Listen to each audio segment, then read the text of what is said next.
They said there were spirits. I didn't take it that serious.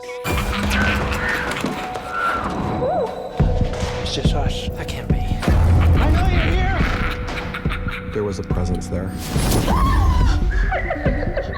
Please help me. It was real. I was dead wrong.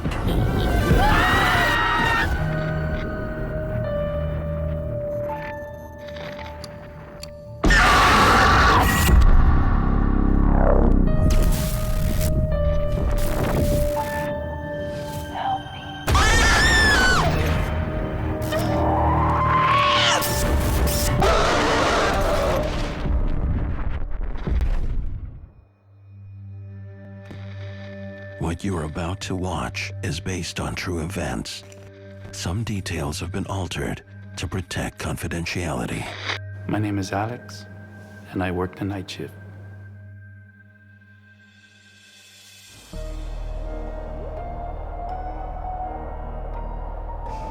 It's the middle of the night. Alex is heading to his new job as a custodian. I was really excited about working at the school. My daughter went there, I had benefits. The school has a reputation in town for being haunted, but Alex needs the job to pay for his daughter's tuition. I heard rumors about the school, that it was built over a cemetery. I didn't know what to think, what to expect, but I had to work there. It was a big school. I knew it was going to be hard because I was the only one there with all the duties that I had to do. My typical duties on the shift is cleaning the classrooms, cleaning the restrooms, cleaning the halls, cleaning the gym.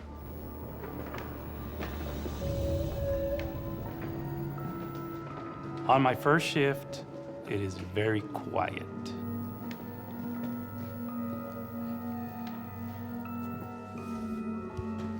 But that changes quickly.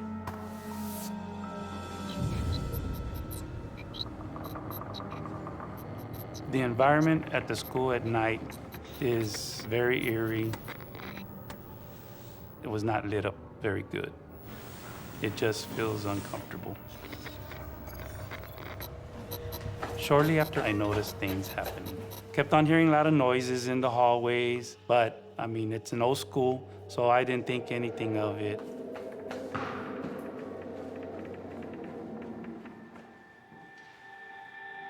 It's getting too strange to ignore, especially the eerie footsteps echoing from the hallway. Hello? Throughout the night, that was happening. There was nobody else around. How could that happen? Hello? Somebody there? I heard what sounded like someone whistling. Just like that. It's like if somebody was trying to get my attention with that whistle.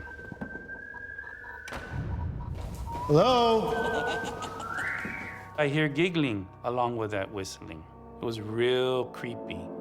What's going on? Hello? The doors are locked to the school. The gate is locked. This was not making any sense. I know that I'm alone in that school.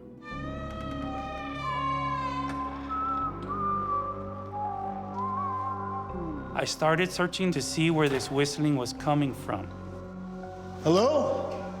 Somebody there?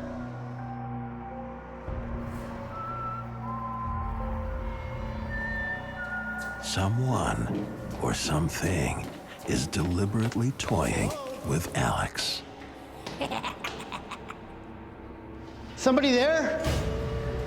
I went upstairs. Came downstairs. I did not find the location or somebody that was whistling. Hello? I was trying to find the source. Hello? Could not find it. I know you're here! I know you're here! You hear me? Alex's first night is wretched, but he knows he can't afford to quit. I need to take care of my daughter. I need to work here. Please help me.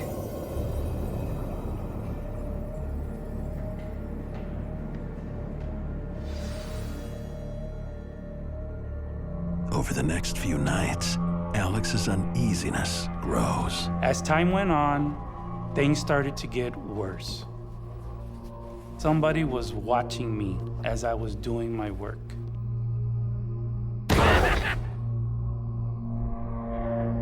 And then I just heard that whistling again. Whistling and giggling. I'm not chasing you tonight. I got work to do.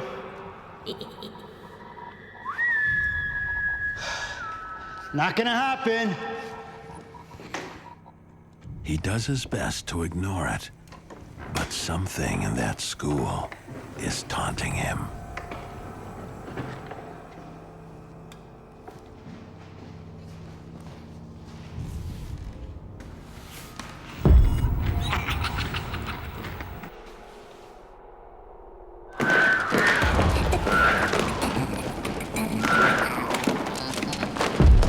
As I was cleaning a classroom, I saw books fall.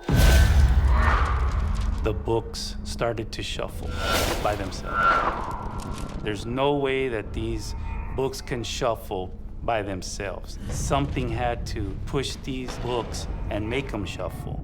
It seemed like an unseen hand moving the books. In Alex's case, when you see something with textbooks go flying, when you see objects moving, that's poltergeist activity.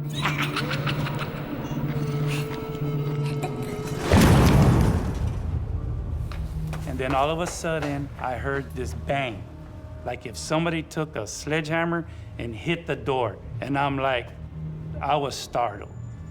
What's going on? I'd never seen this before. Anybody there? Who's here with me? Rumors of evil at the school are proving to be real. He said there were spirits. I didn't take it that serious. I was dead wrong. While working as the night custodian at his daughter's school, Alex is repeatedly disturbed by objects moving on their own and unexplained sounds that follow his every move. I need to take care of my daughter. I need to work here. I could see something was there. And now, a glimpse of some kind of entity. I was terrified. After I got my composure back, I went to look.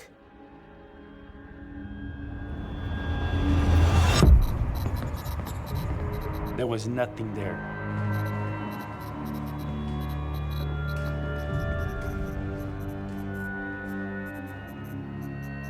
I'm wondering what is going on. There's something going on here.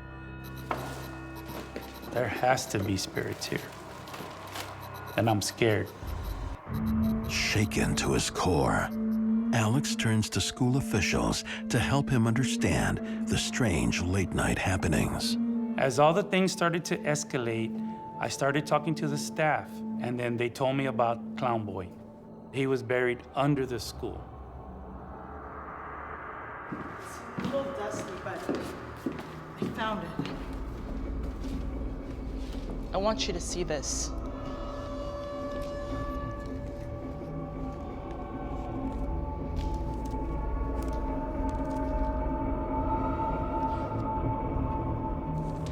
Clown Boy was a clown in the circus.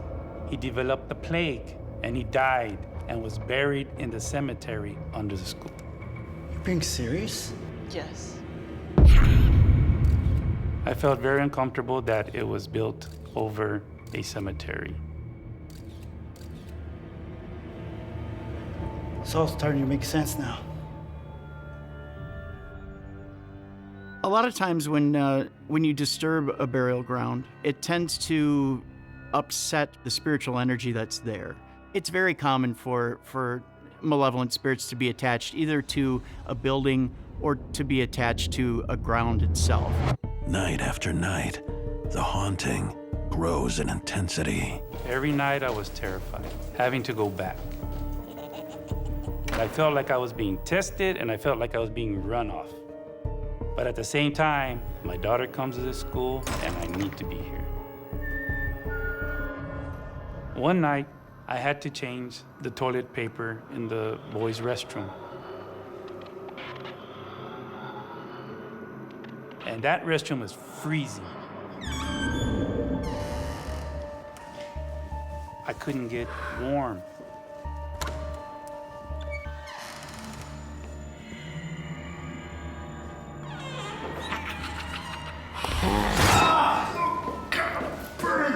I felt a scratch on my back. I turned around. I immediately turned around. Who's there? Who's scratching me? There was nobody there.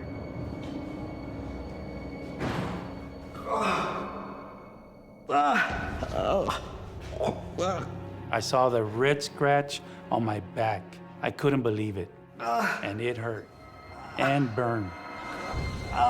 This is violent, and I'm scared, really scared. It's about to get worse.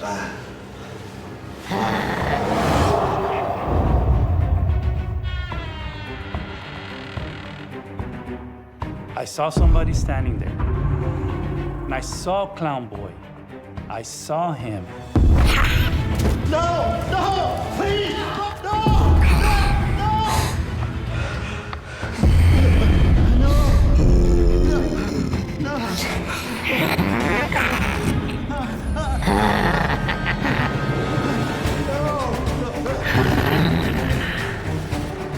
It was aggressive. I was terrified. I didn't know what to do. He was laughing, evil laugh. I didn't know what his intentions were. None of this made any sense.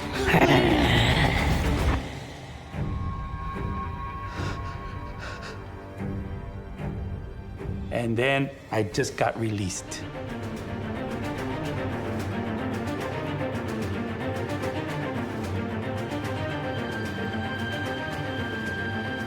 I ran back into the classroom. I was terrified.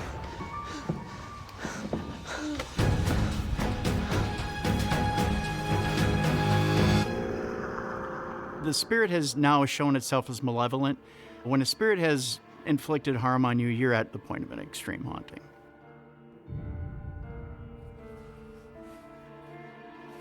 Hail Mary, full of grace. I waited in that classroom for a while. I didn't want to go back out there. I didn't want to see Clown Boy again. What's next? What is he capable of doing next? What did you do? I was scared, terrified. But I opened the door.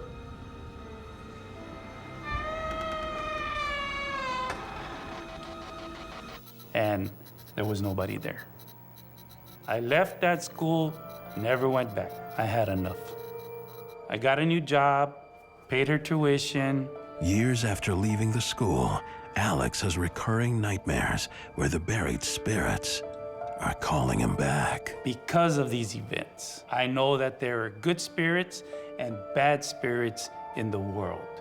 This just solidifies my belief. I felt like I was targeted for some reason. I am so happy to be away from Clown Boy and that school.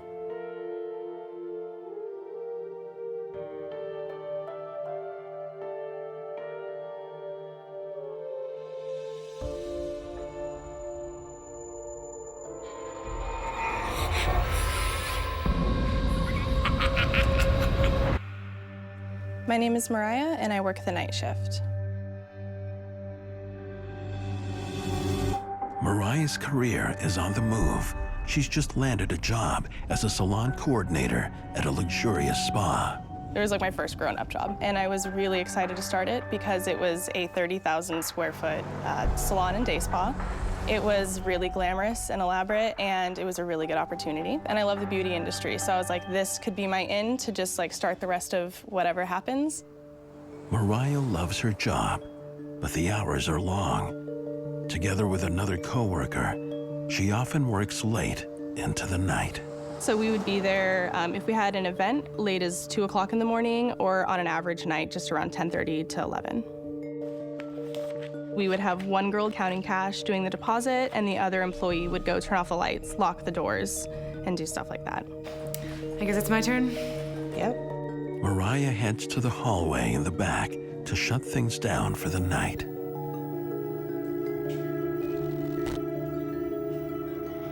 So it was my first time closing, and as I was starting to turn off all the lights,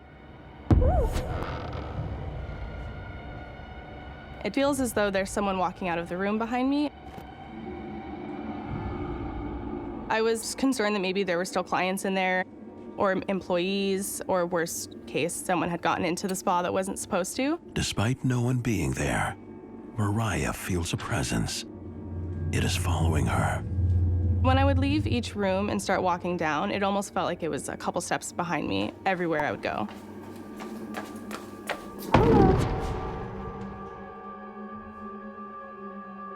Hello?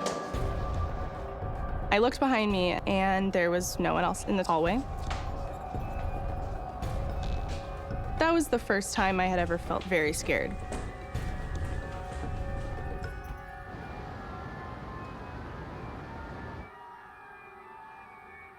The next night, Mariah cautiously returns to the salon. It actually started getting a little bit weird and uncomfortable, and just like the feeling of someone behind you when you were alone at the desk. While doing front desk duty, Mariah hears someone walking. Hello?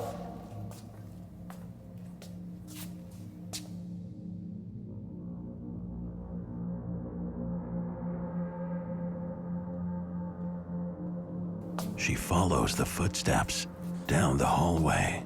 I was holding my breath. I didn't want to see anything out of place. I didn't want to see anything that wasn't supposed to be there. It was like dread and that cold feeling again. I hear footsteps behind me.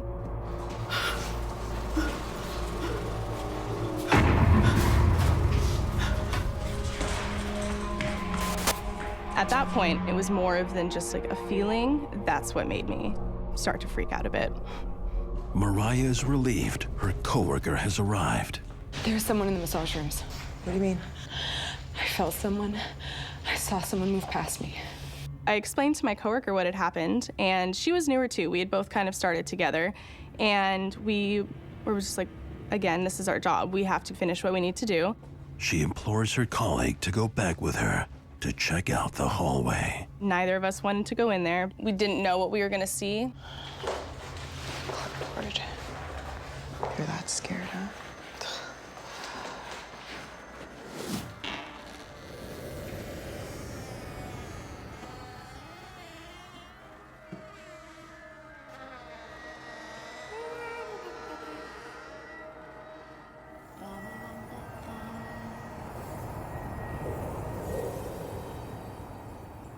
There's something here. Okay, we should go. Okay.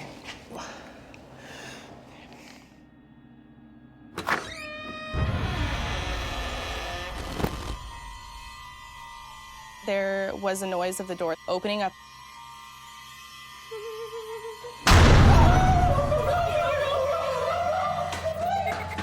We called our manager at that point. I just wanted to let you know that we were just closing up the spa and A door was just slammed shut, and we just don't feel safe here anymore. So I think we should just close up for the night. I think we would feel much better if... It was just kind of silent on the line for a while, and she laughed. No one really took us seriously. We kind of felt that they didn't want to listen to what we were saying. right. Have a good night, thanks. What'd she say?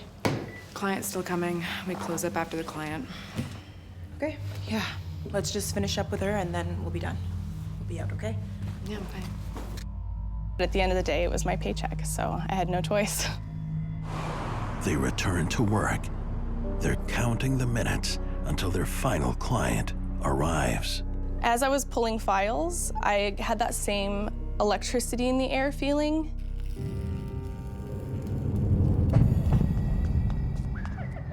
Footsteps again, coming from the same dark hallway.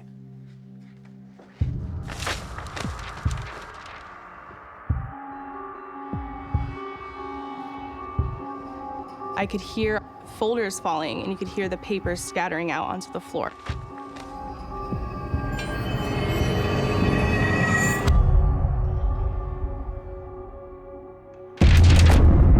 Another file came, not just like falling off of the shelf, but it launched itself.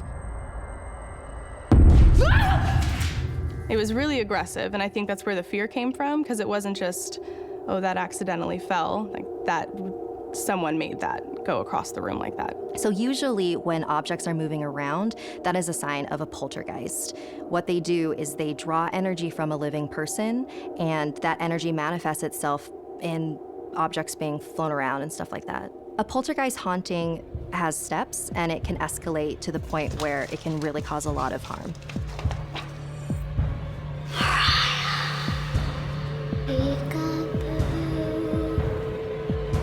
What do you want from me?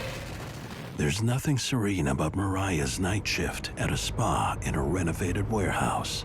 A taunting presence stalks her in every moment. Tonight, the presence is just a few feet away. What do you want from me?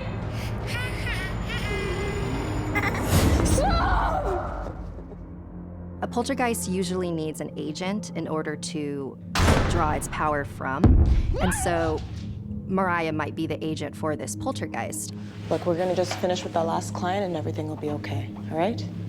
Just relax here, take these. You're okay? Yeah, I'm fine. One final client, and the girls can leave. And this terrifying night will finally be over. Mariah will be taking care of you today, okay? Hi. This is the changing area. Shower. I set her up with her locker. I get her everything she needs. It's really quiet in here. Hopefully it stays that way.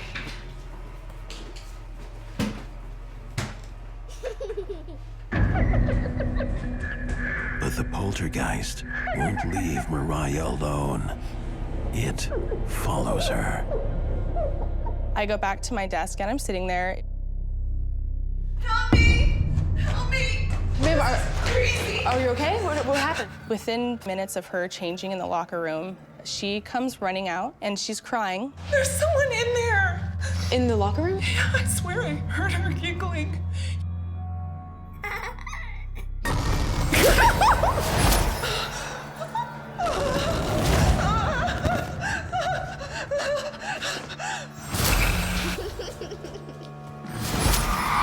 She says to me, I don't want to be here. Someone tried to get into my dressing room, and I swear I heard someone like giggling.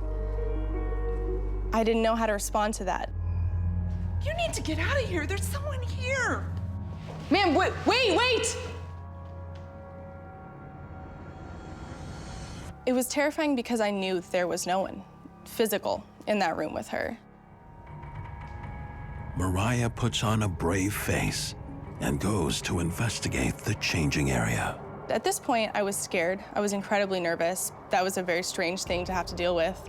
So I kind of walked into the locker room with a lot of courage, and I was like, I need to figure out what's going on. She immediately senses a disturbing presence. Something was wrong. It was kind of like when you walk into a room after someone's had a really bad argument, and you can feel that tenseness in the air. And as I'm walking down, the shower at the very end has the curtains closed, but every other shower is open. Then I get that feeling again. Like the same feeling when I was closing out the rooms, like there's someone right behind me. It's like the whole air gets thick and electric, and you can just feel that you're not the only ones in there. And I think it was like it wanted to make itself known. Hello? Somebody there?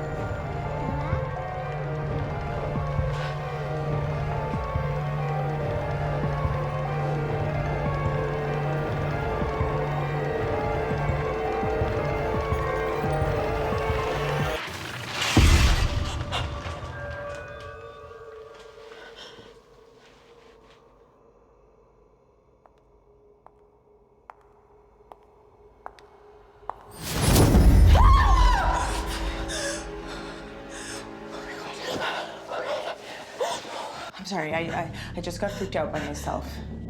There was someone in there. Come on, Mariah, let's just go. But then we are walking out of the locker room, and as we do so, the shower curtain that we had just torn open flings itself shut, and in that moment, we are frozen in fear. What's that? I don't know. Then it got worse.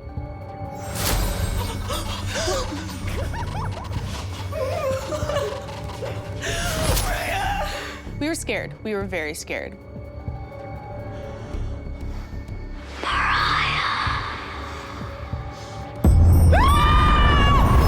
We knew that there was something there that wasn't a human being.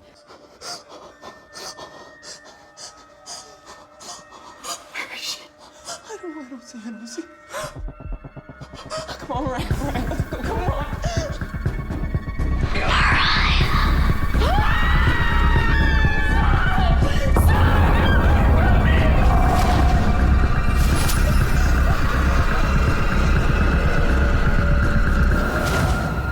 I felt like it wanted to hurt me, and everywhere that I would go, it would follow me.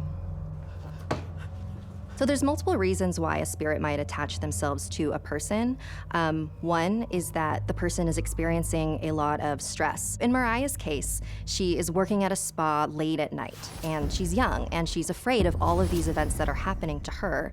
And so if there is a spirit in that location that is looking for somebody to attach themselves to, Mariah is a perfect target.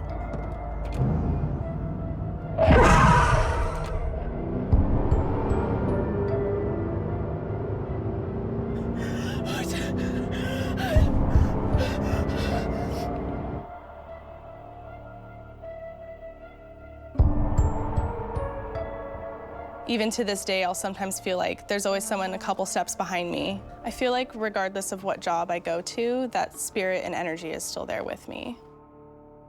Look at you. My name is Wayne, and I work the night shift.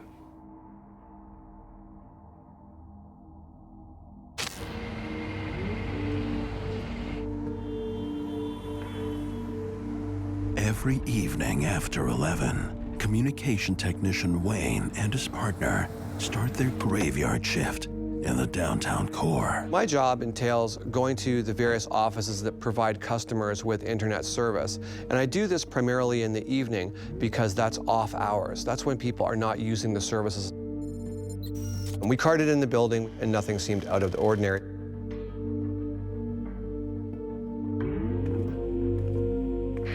A lot of stories about it being haunted, strange sounds, strange feelings.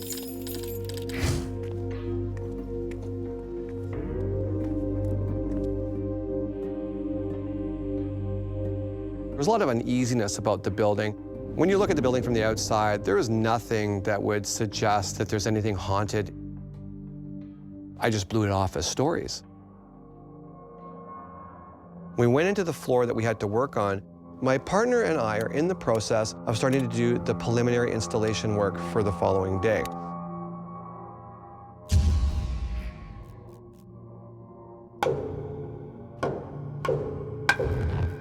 It's at that moment where I start to hear a metallic sound. What is that? You tell me. It's a banging noise, but it's rhythmic. It's not random. It's just as if somebody was banging a baseball bat steadily on a metal pipe. So it was like kunk, kunk, kunk, kunk, kunk, just like that. We began to systematically search that floor, going to where we thought the sound was the loudest.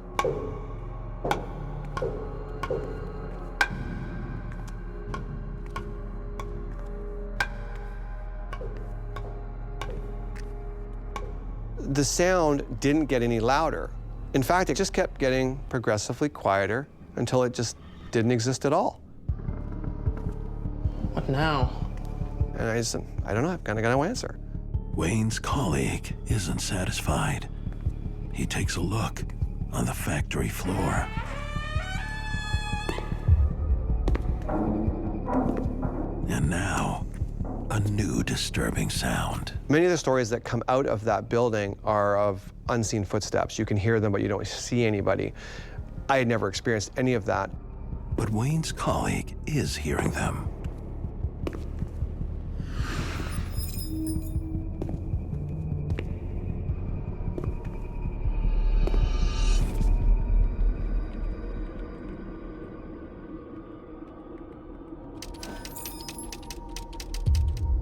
Very quickly after that, another sound had presented itself. At first, I didn't know what it was. It was out of character for the building, and it was a clicking.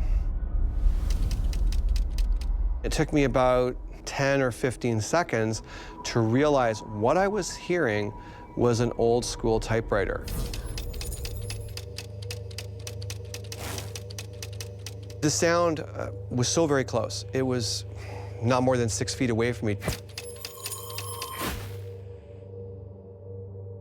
But it sounded the same as if someone was actually typing a letter or something.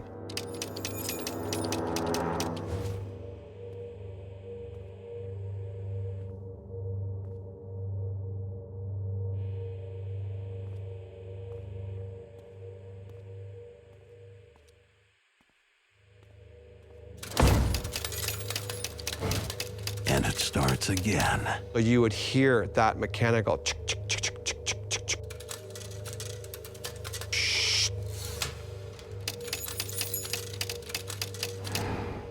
And just like the sound, it just disappeared, altogether gone. Meanwhile, Wayne's partner senses something in the elevator.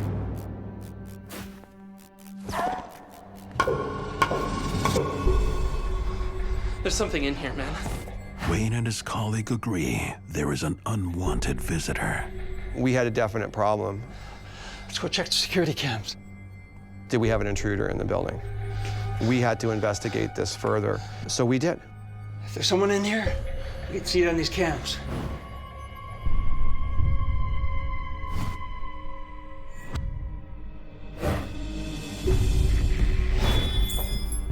Wait. What is that? We went as far as calling our dispatch to find out if somebody else had used the security cards to get in the building. You sure about that? Come on now, Wayne. Just two of us. Okay. Our dispatch said the only two people that were in the building was my colleague and I. Okay, thanks. No problem, Wayne. See ya. It's just us. We're alone in the building. No way. That can't be.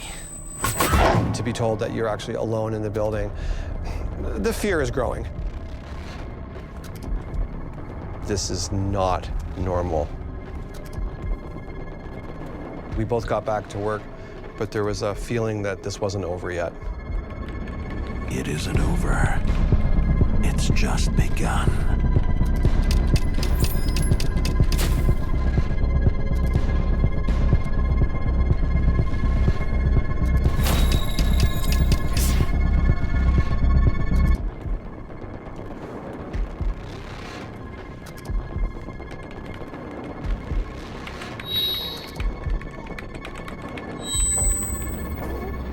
My spidey senses are starting to go off a little bit now, and you get that cool feeling on the back of your neck. And in my right ear, I hear a woman whisper, "He's coming. He's coming." What made it more real for me was I could feel the exhale on my skin. It was real. There was a presence there. He's coming.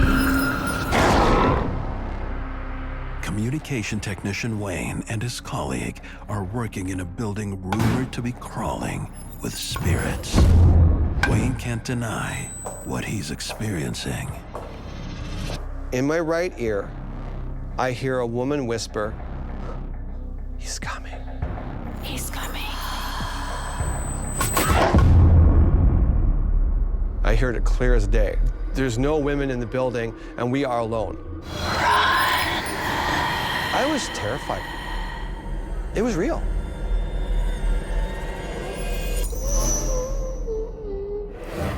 and then to turn around and there's nothing there. So what made the voice and what made the breath?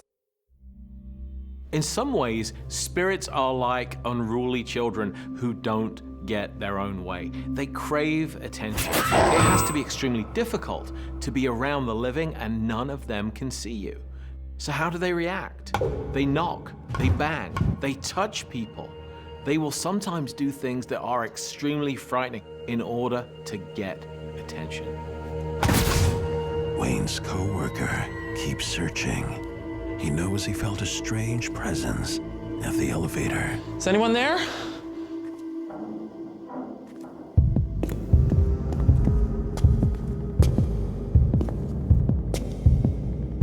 Wayne? He heard disembodied footsteps that he thought were me. Were you thinking maybe we should just leave?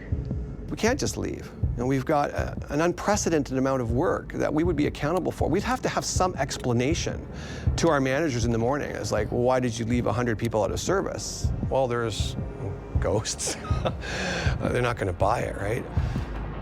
We just kind of like push it into the back of your mind if possible, and you just go back to work, get it done. But the entities won't let them.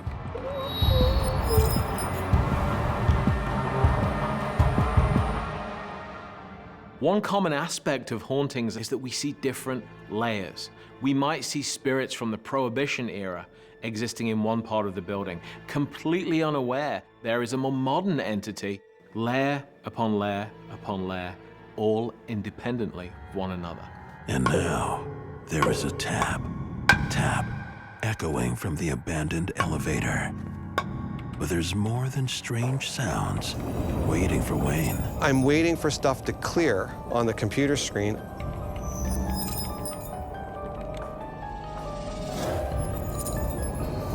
I raise my head up and I see a woman. She's got a skirt on, it's kind of a tan color, but she looked like one of the girls from the operator services from the 20s. I was blown away. I had never seen an apparition, I'd never seen a ghost.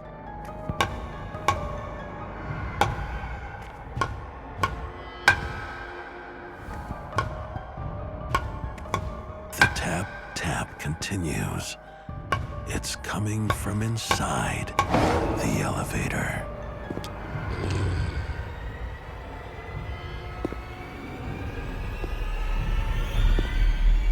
He turns his back and freezes in fear. And back in the office, behind Wayne, she's there. Run.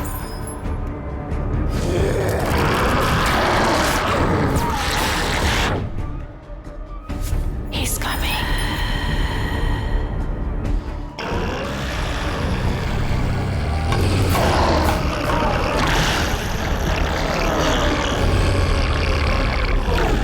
The coworker makes a run for it.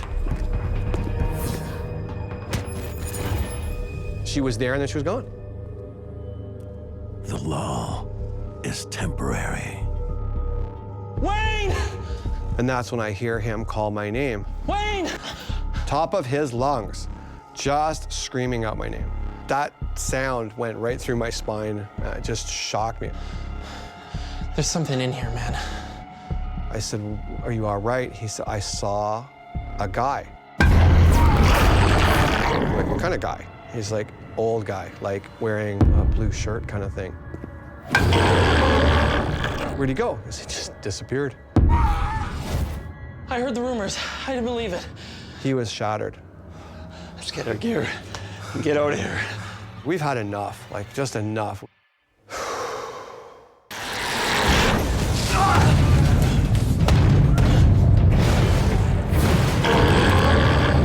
The whole building shook. The floors, it was like a ripple effect went through the floors. I could feel it right through my feet, actually right into my hips. The building is going to collapse. I'm not going to be in it. Outside the building, the world is unaware of their nightmare. It's fight or flight. We were running before our feet touched the ground. Wayne and his coworker make their way out. The female apparition who yelled "run" appeared to be warning them. Never again. I'm done. I'm out of here. So my partner, he transferred off that shift pretty quick though. He was done. Wayne tries to make sense of what was terrorizing them. There was a rumor that during the construction of the building, the first elevator death recorded in the city was during the construction of the elevator where a gentleman fell from the 4th floor.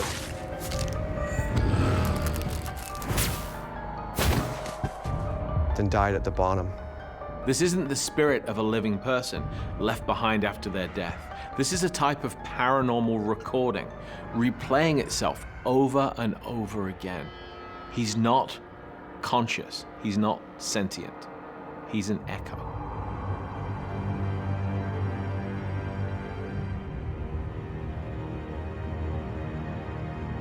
It blew my mind. The world is bigger than what any of us can imagine. Beyond. I don't think we'll ever grasp it.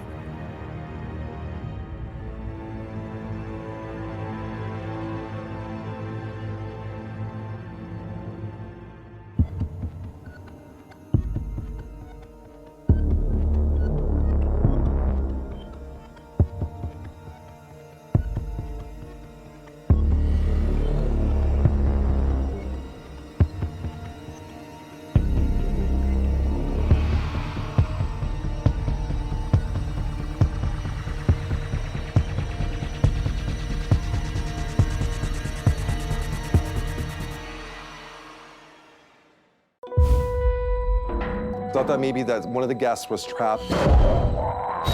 It was not a human being. Who's there? That startled me pretty bad. I don't see anyone. There was this smell. I believe in the spirits without a question. What do you need from me? It goes right into your soul. I was looking at pure evil.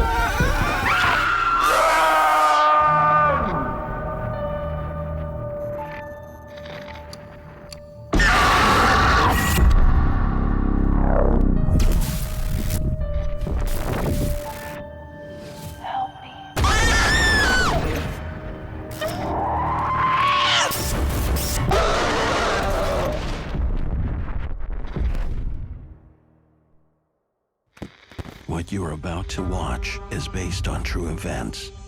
Some details have been altered to protect confidentiality. My name is Sam, and I work the night shift.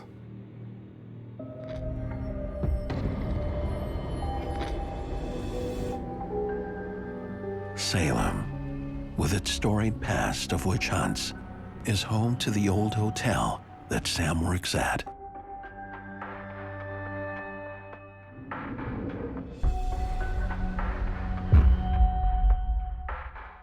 As a night auditor, you work a shift generally from 11 p.m. until 7 a.m. I have been fascinated with the witch trials history of Salem for years. In 1692, on the very ground where Sam now works, over 200 citizens were accused of practicing witchcraft. 20 were put to death. Working in the quiet on the night shift allows Sam to study the history of the witch trials for his book. It was a perfect job for me because it's kind of a slower job, and I was able to write while I was working. My first week at the hotel started off fairly non-eventful. And then, suddenly,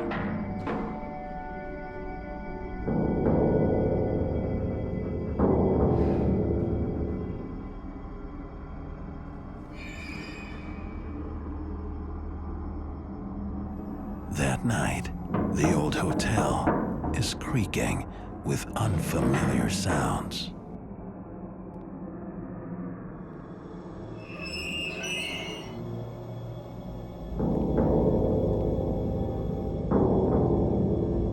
I heard what sounded like banging on the inside of the elevator. So I thought maybe that one of the guests was trapped.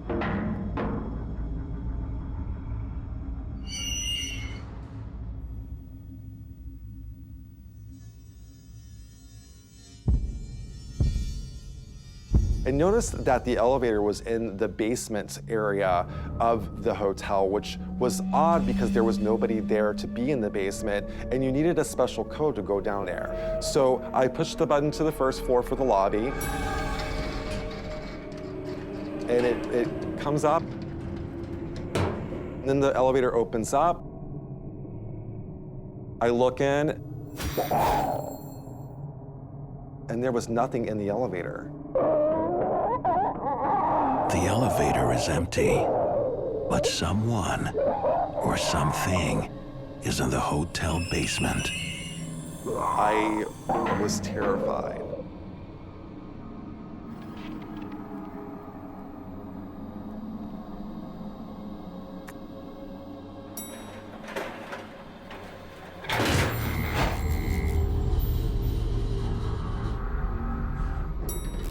Sam has never ventured to the underbelly of the old hotel. I see what looks like lights that were leading me to the back wall of the basement. Hello?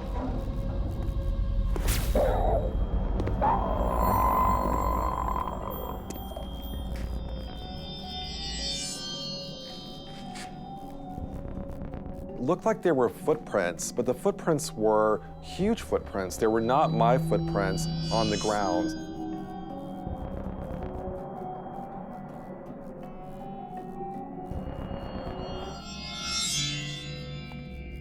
It was leading me to the back of the basement of this hotel.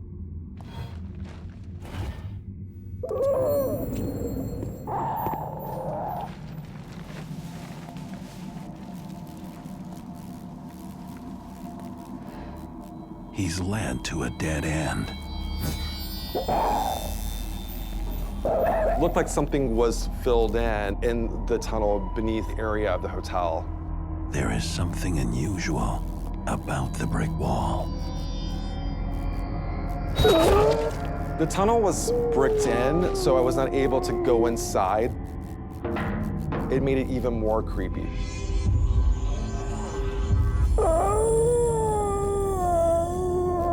Then I heard what sounded like the moan that I heard before.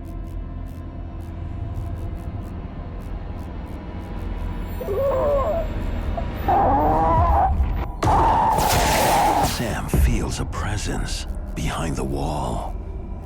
I was terrified.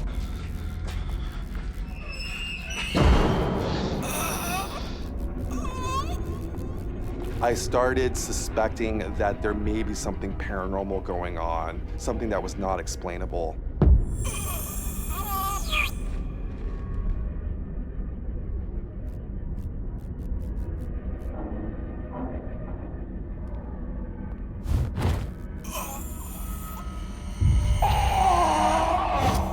I was terrified. I felt helpless. I felt like that I was in a place where I couldn't get out because I was working, and I felt like my workspace was being invaded.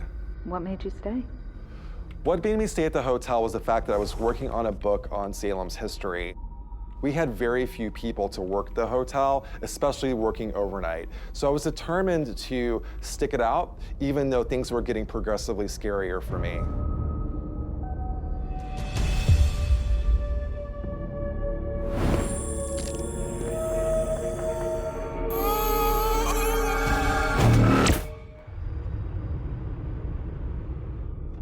On Sam's night shift at a hotel in Salem, rumored to be haunted, he finds himself face to face with something he can't explain.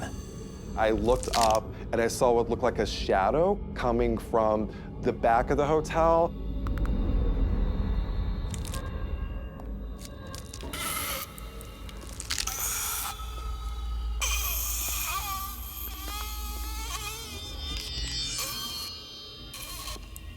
There was not much of a shape to it. It was just a black mass of energy, like it was trying to form into something.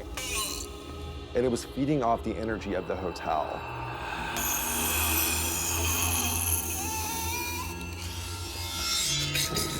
The black mist came over, and then, to make things even more scary, there was nobody there. Nothing human.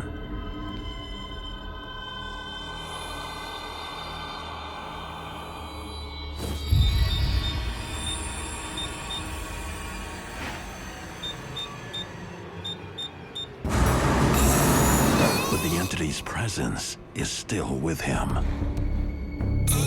There's a helplessness there. Like, I can't leave, I can't call anybody, it's 3 in the morning. Do I call the cops? Are they gonna think I'm crazy?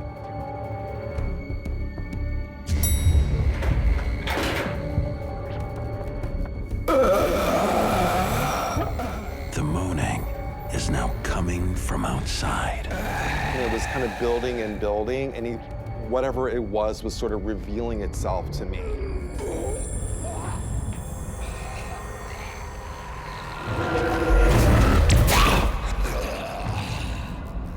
It looked like a man wearing an old school hat. Seeing those red eyes, I knew whatever it was not a human being. I was looking at pure evil, and it was looking back at me. I have never been that terrified in my life.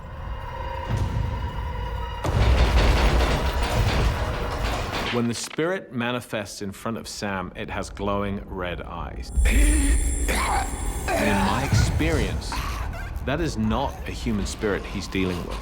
He's dealing with something non-human. And he would do well to watch his back.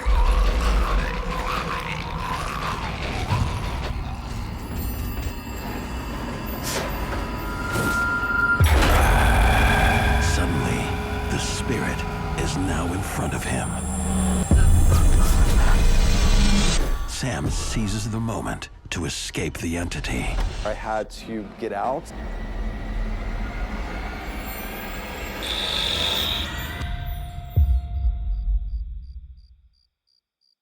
Sam, you seem very upset with the telling of your story. What's happening? I'm super emotional about this experience because I felt like going back and kind of feeling the emotion of what it was like seeing this figure in the window haunts my dreams. Sam quit his job. He's safely home in Boston. But the attachment to the entity was not over. I had no idea what that shadow figure was and what it wanted from me. Sam uncovers horrifying facts. It turns out that my family is related to the Putnam family. My cousin Ann Putnam Jr. accused 62 people, and 19 of them were hanged for witchcraft. The entity could be a victim of Sam's distant cousin, one of the accusers. It's heartbreaking. It's heartbreaking realizing that I am descended from the bad guys. Sam has a very personal, familial connection to the Salem witch trials. And it's no coincidence that he has been singled out. We are talking about innocent men and women who were put to death in the most awful ways, crushed by rocks, hanged, all for something they weren't guilty of.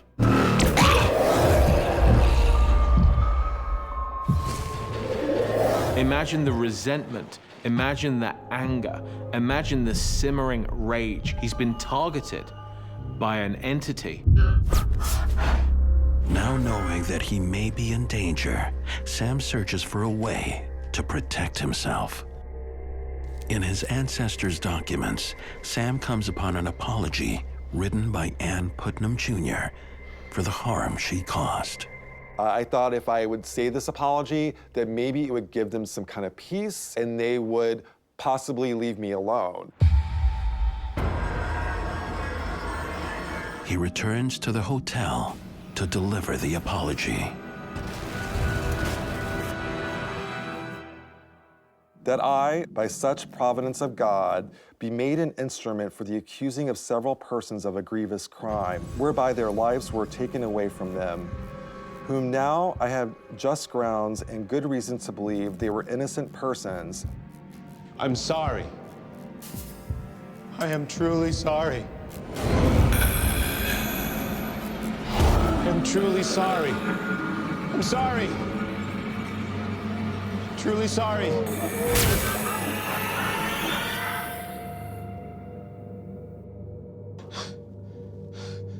When I read that out loud, I felt like it was a cleansing of some sort. I felt like that I was giving Ann Putnam Jr. the chance to say the words out loud through me. Maybe now, the angry entity will leave him alone. When I found out that I was related to Ann Putnam Jr., I decided that it was my passion, my role in life, to give a voice to those without a voice. And I wanted to get to know the victims as much as I can through research, through history. Now that I've experienced what I have firsthand working at the hotel in Salem, I believe in the spirits without a question.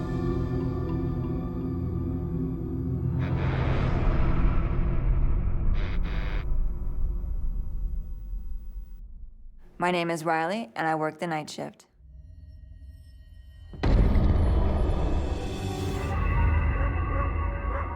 As midnight approaches, Riley makes her way to her very first job as an overnight office cleaner. At 16, I have this job because I was starting to get into trouble. I was staying out all hours of the night. I wasn't, listening to what my mother wanted me to do. I just wanted to have fun. I was 16, and I was rebellious, very rebellious. Riley has been hired to help clean a building that's about to go up for sale. The job has been scheduled to last 3 nights. I wasn't thrilled, I'm not gonna lie. It's third shift. Nobody really wants to stay up until the wee hours of the morning unless you're having a party.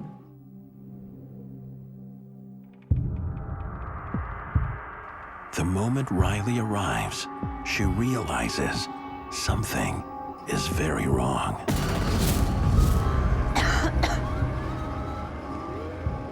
When I first walked into the building, the air was very thick. It was hard to breathe. It was stale.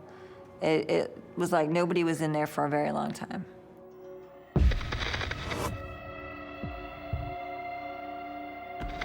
Adding to Riley's apprehension are the stories she's heard about the building. There was rumors around town about the things that went on in there and how nobody really liked working in that building at all.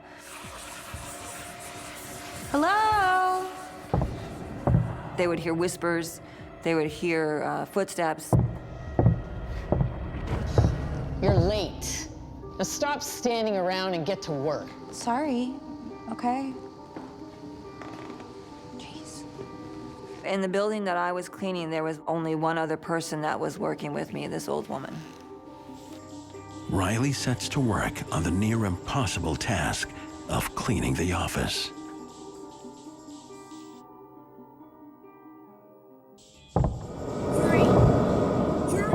She soon suspects there may be someone else in the building. Did you hear that? I didn't hear anything. Hello?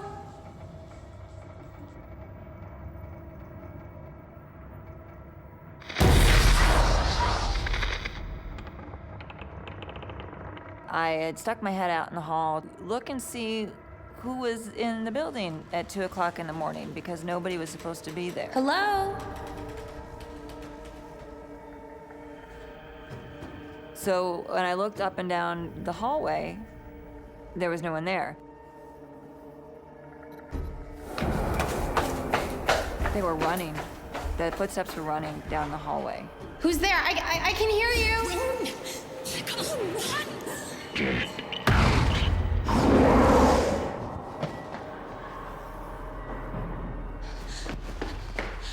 Did you hear that? There's someone running out there. You have to have heard it. Just get back to work, okay? Take care of that carpet. She played it off like she didn't hear it. I told you I didn't hear anything. But I know she did. Riley returns to work, but what happens next is impossible for her and the coworker to ignore. A few minutes later, as we're vacuuming the floors, we heard this huge door slam coming from the hallway. Did you hear that? I don't know.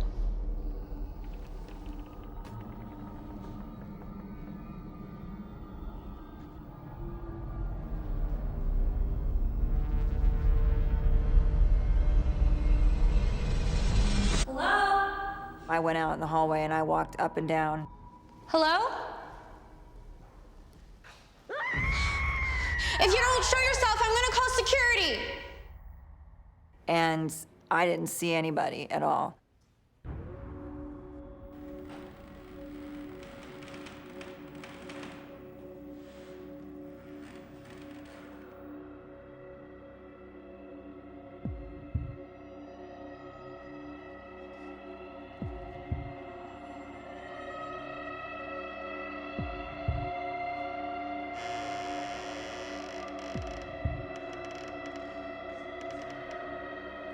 Hello? Is anyone there?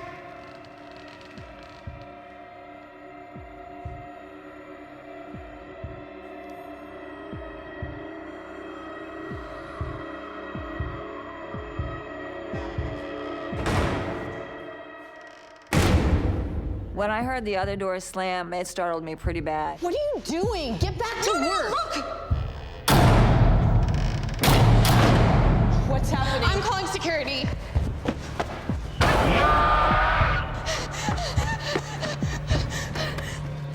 Hello? Hello, security? Hello? Hello? How do you work this thing? Overnight office cleaner Riley discovers the building where she works is home to terrifying paranormal entities. What are you doing?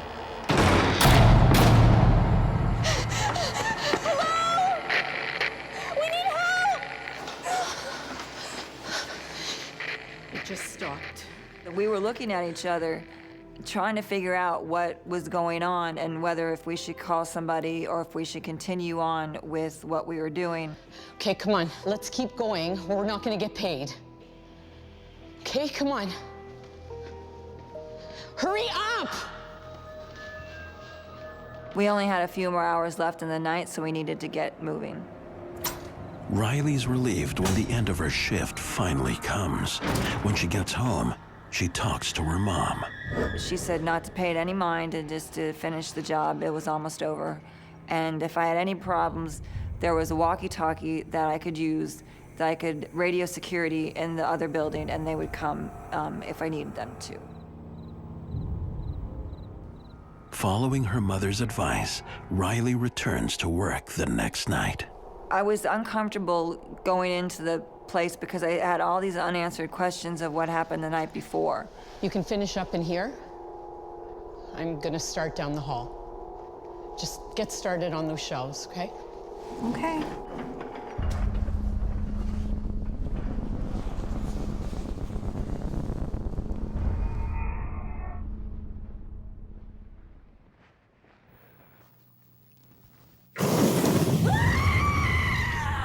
Suddenly I heard this cry somewhere in the building.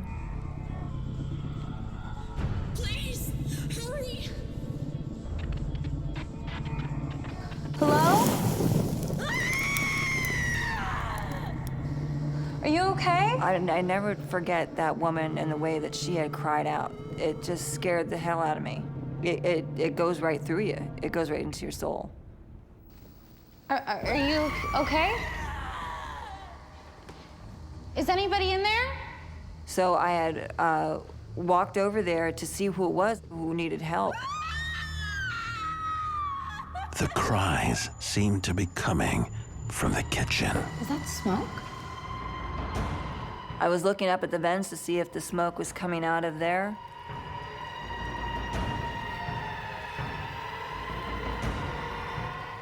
But I couldn't see anything. Louisa! And I didn't know if the building was on fire or what was going on, and I knew that we needed to get out of there. Louisa, there's a fire! It smells like smoke. Yeah!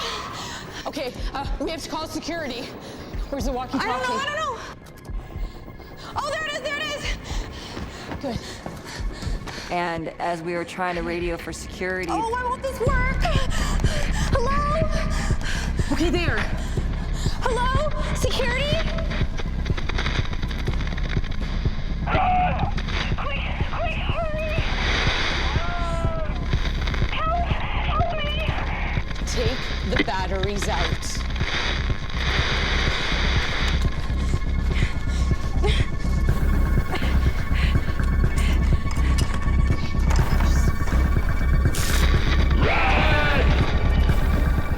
And the next thing you know, it said it again. We have to go. Go.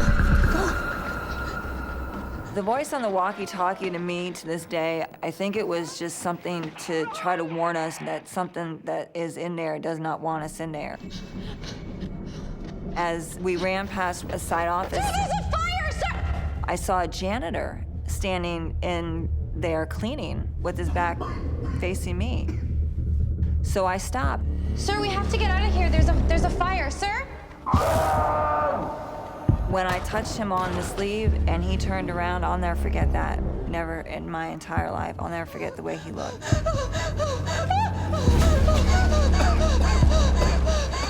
Half his face was burned. I looked at him right into his eyes, and his eyes were dead. I couldn't even move. I couldn't breathe. I had to look like a car accident. You can't look away, but you have to keep looking.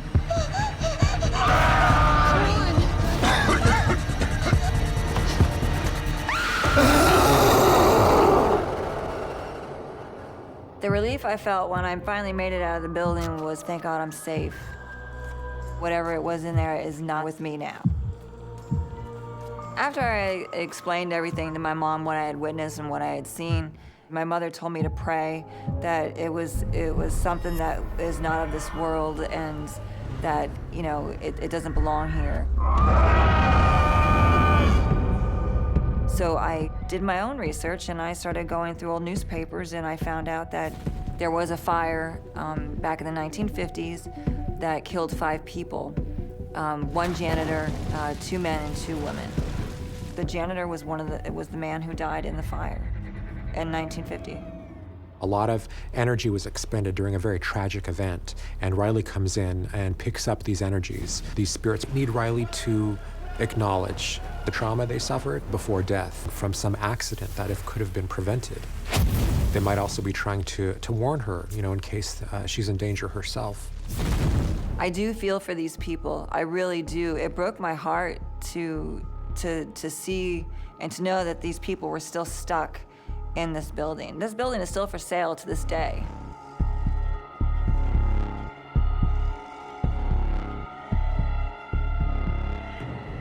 What I've learned from that event is that if they want to show you how they died, they will show you how they died.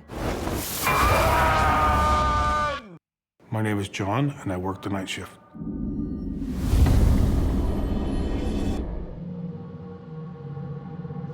After graduation, I had went back to my hometown to stay with my mother. I really didn't want to be a burden on her. I needed a job.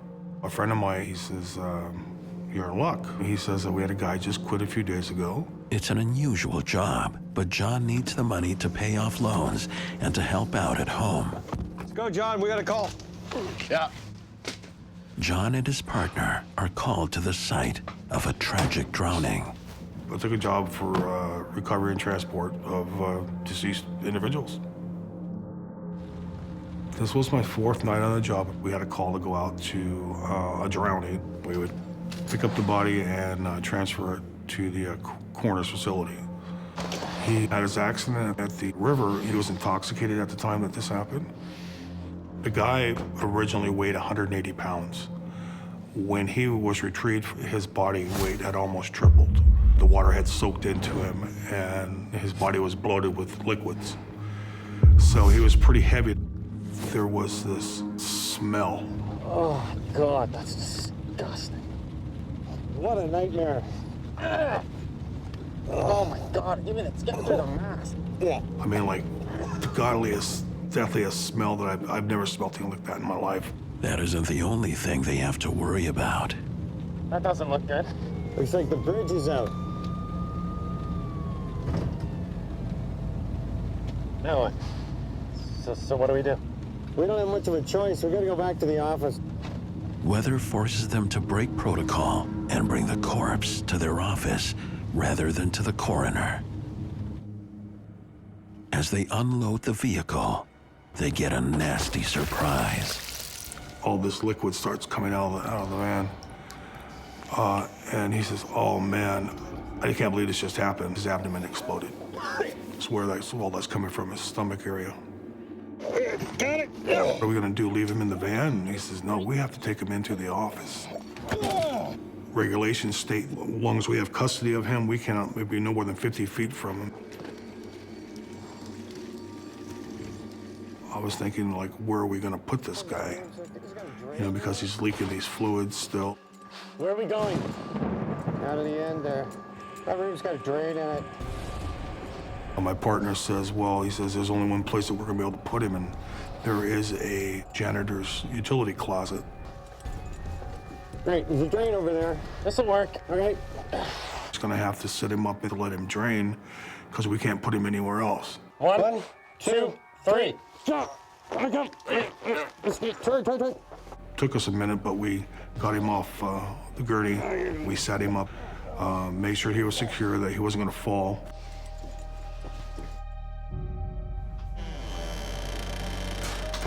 Where do you want this? When we shut the door, we had to get these towels to put down on the bottom of the door so to keep some of that smell from coming out. We were in a stress mode at that time. They call their supervisor to find out what to do next. Can we go? Nope, we're gonna be stuck here for a while. Rules and regs. With no idea when the bridge might reopen, John and his partner have no choice but to stay put. The way that it was going outside, we had a feeling that was gonna happen.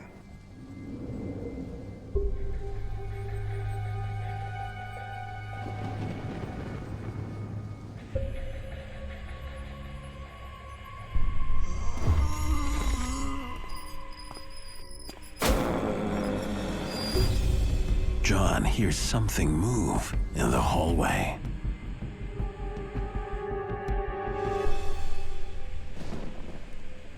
He notices the gurney isn't where they left it. This was kind of strange to me.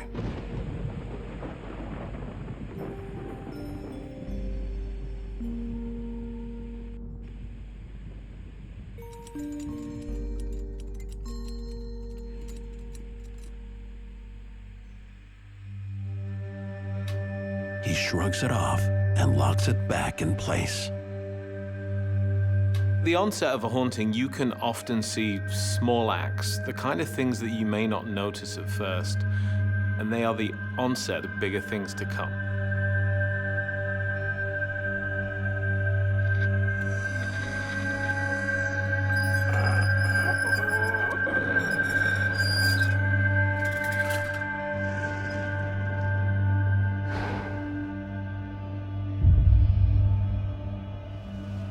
Minutes later, as John heads back to the break room, he's rattled.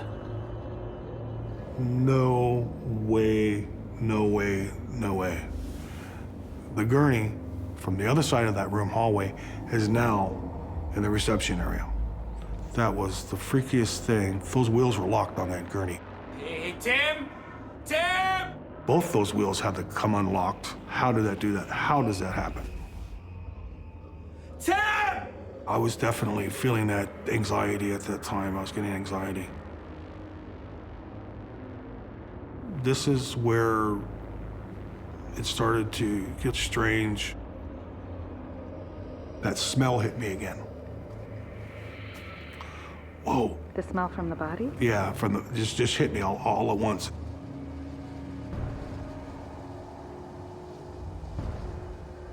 And as I took a few steps, I noticed these two towels that we had laid in front of the door were moved out into the hallway like something went over and moved them. We were the only ones there. You know, who else moved them? That's what got me thinking, you know, there's got to be something else going on, something of the supernatural type of thing going on. It gets stranger still.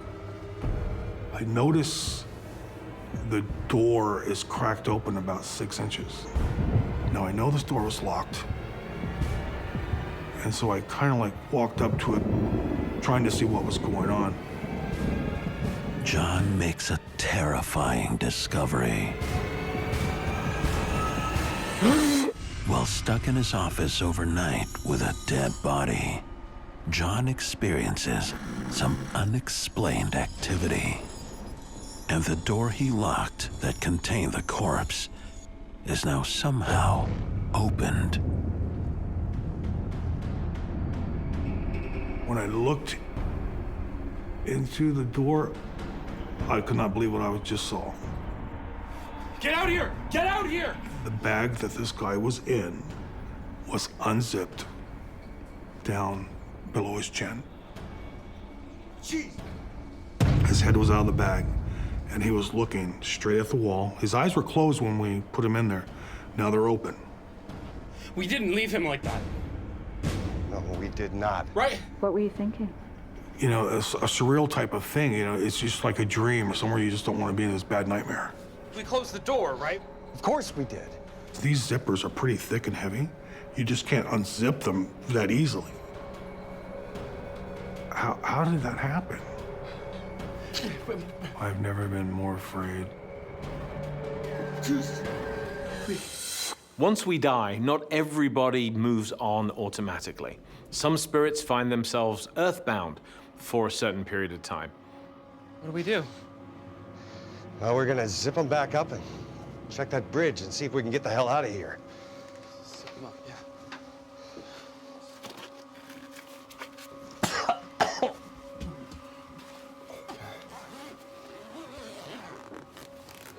We re-zipped the bag back up, and we shut the door.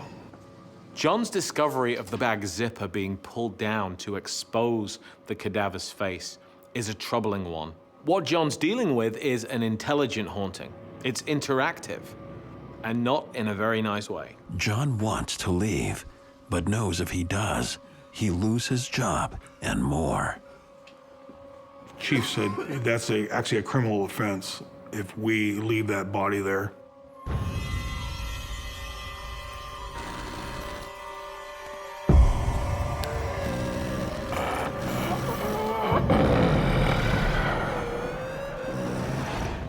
Before they have a chance to regroup,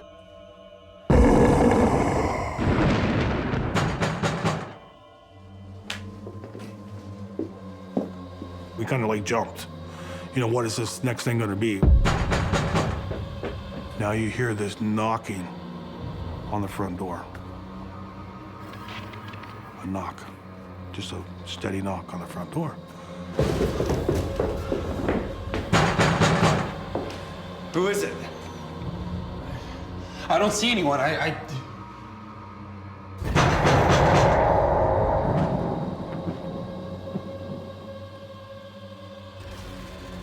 don't see anyone. All right, I gotta go around and take a look. My partner said, I'm gonna go out around front and see who it is. And you just wait right here, I'm right back.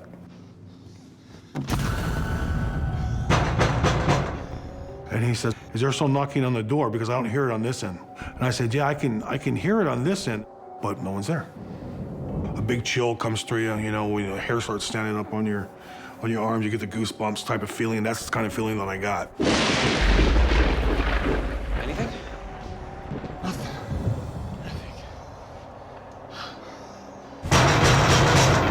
This doesn't feel right, man. Let's get out of here.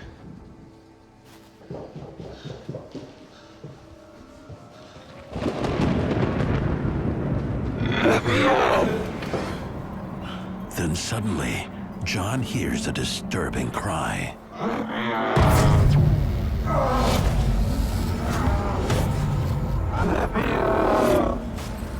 It was a scream, but it was a low scream, but I can plainly hear it saying, "Let me out."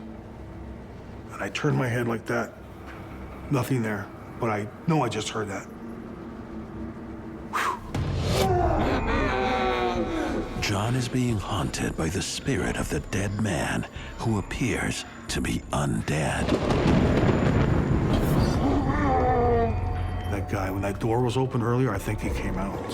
He's trying to get our attention. I wanted to be out of that building. I wanted to be back home, but you can't leave that body there. You know, I mean, that's a felony.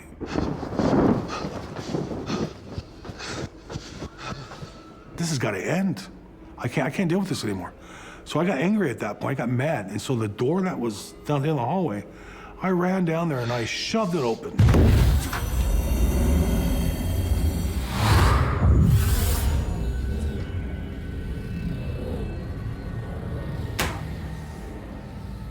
The corpse is showing his face again, but something has changed. When I looked at his face, his eyes are open. You can see like tears coming down his face. And that was very, very strange. This guy was somehow still attached to his body. I was very upset about it. I can help the living, but I don't know how to help the dead. Leave me alone! John? What do you need from me? John! You leave me alone! John! Leave me alone! John! No, buddy. Calm down. Come on. You leave me alone! I told this guy, or whatever was in here, I said, you want to leave? Now leave. You don't belong here anyway. John's plea is answered when help finally arrives. The medical examiner's office was able to come across the bridge. They came out to retrieve the deceased person that was in the room there. It was a big relief when he was out of the building. I mean, I felt this, oh man, like you can breathe again type of thing. We're just happy that this is all now over, and it's time to go home. As John heads home, he tries to shake off the night, but he can't.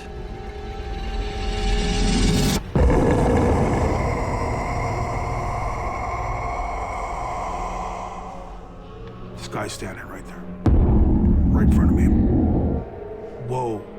Oh my God, I couldn't breathe. It was only like 3 or 4 seconds. I didn't know if I was seeing something or if it was actually him, but solid figure, just like he was sitting in that room.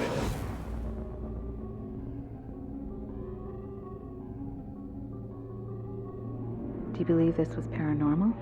Yes, this was just one of the most remarkable things that has happened to me. In order to understand it, you have to experience it.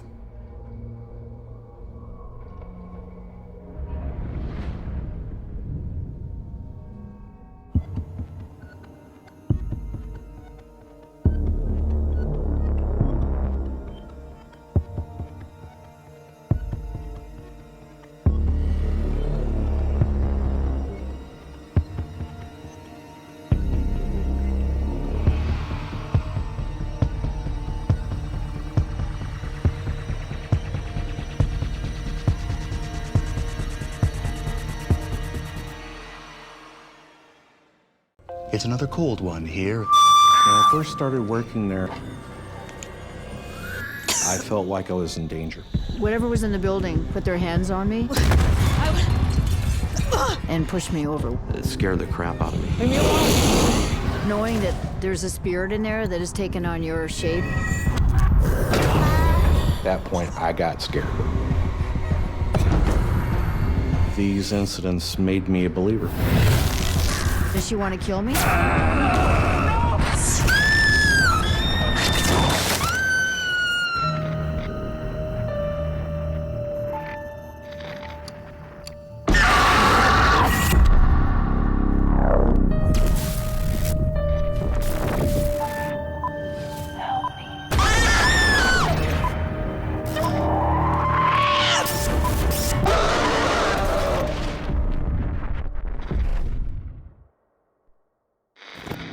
What you are about to watch is based on true events. Some details have been altered to protect confidentiality. My name is Tim, and I work the night shift.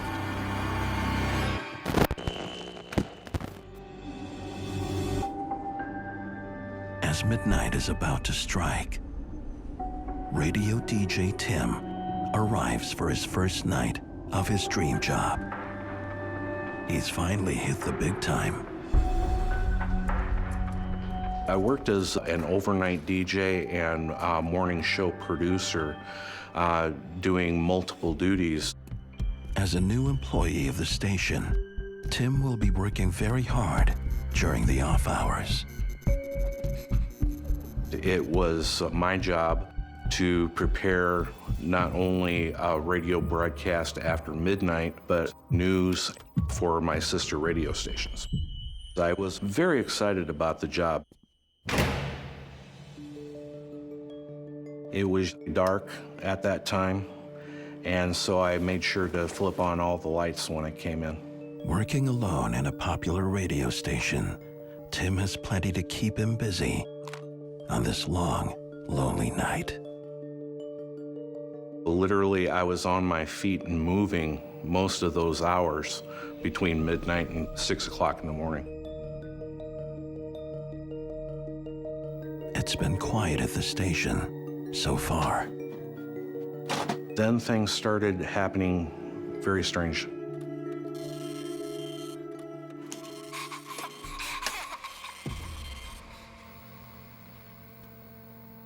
I thought I heard a giggle.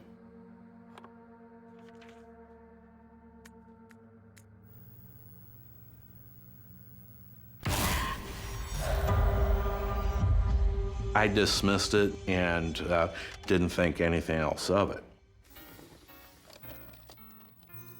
And this one's for all you night shifters out there. Friends, I feel you. It's a lonely job, but somebody's got to do it. As I'm broadcasting for that short break, I hear somebody knocking at my studio door. It was kind of a nervous knocking, very insistent. I was a little bit put off by that because you can hear the knocking sound come over the air. Hey, I'm on the air. Hello? There was nobody there. What do you mean there was nobody there? I could see all the way to the end of the hallway. The source of the banging can't be explained. I thought I was, fooling myself or hearing things.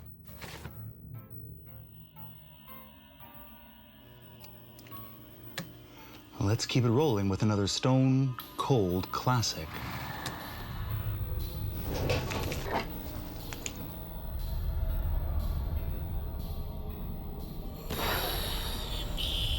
Something just won't leave Tim alone. I thought I saw like a 10-year-old child, and I realized, wait a second, something is not right here. I was seeing something that shouldn't be there. Tim goes searching for that something.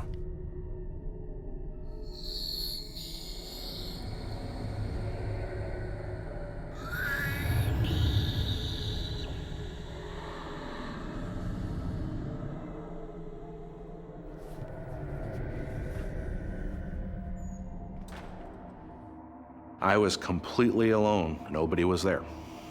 Whatever's going on here, I'm really, really bothered by this. I got very agitated. Tim's dream job is becoming a nightmare.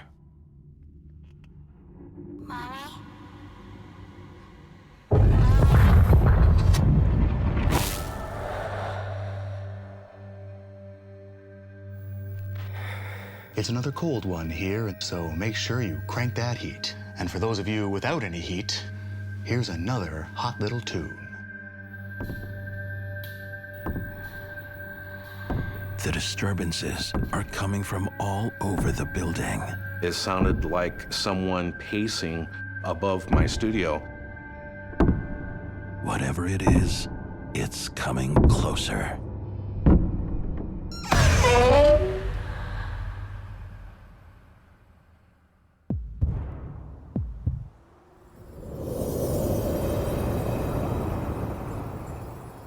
it got extremely cold in that studio.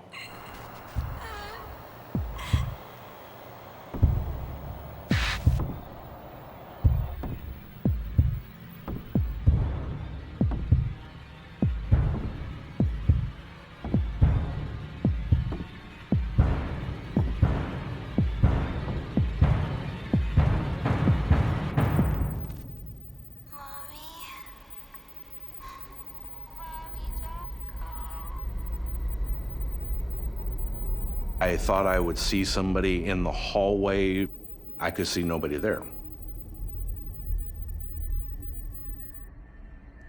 Finding nothing in the hallway, Tim braves the stairwell.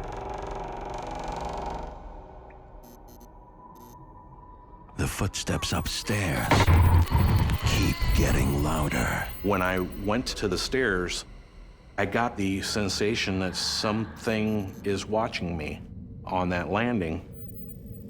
Hello, is anyone there? You can come out now.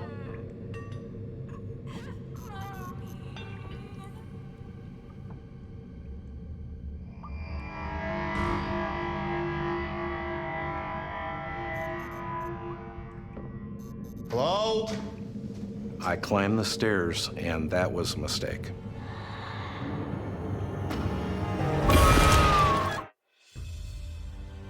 There, friends, I feel you. Alone on the night shift.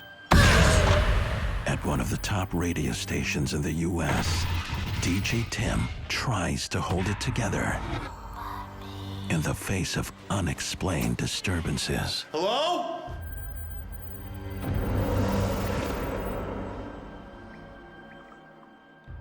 At that point, I got scared. Is anyone there? Why is this happening? Am I going crazy?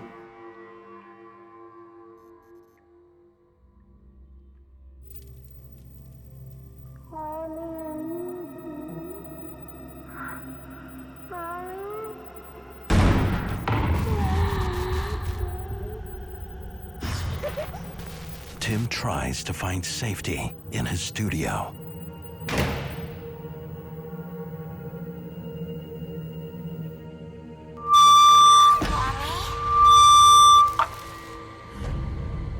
Nowhere is safe. These things definitely should not be happening.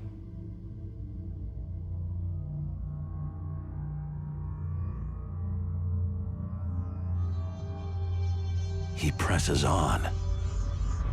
Tim can't leave dead air. New details in a police investigation where police report that a homicide is expected to...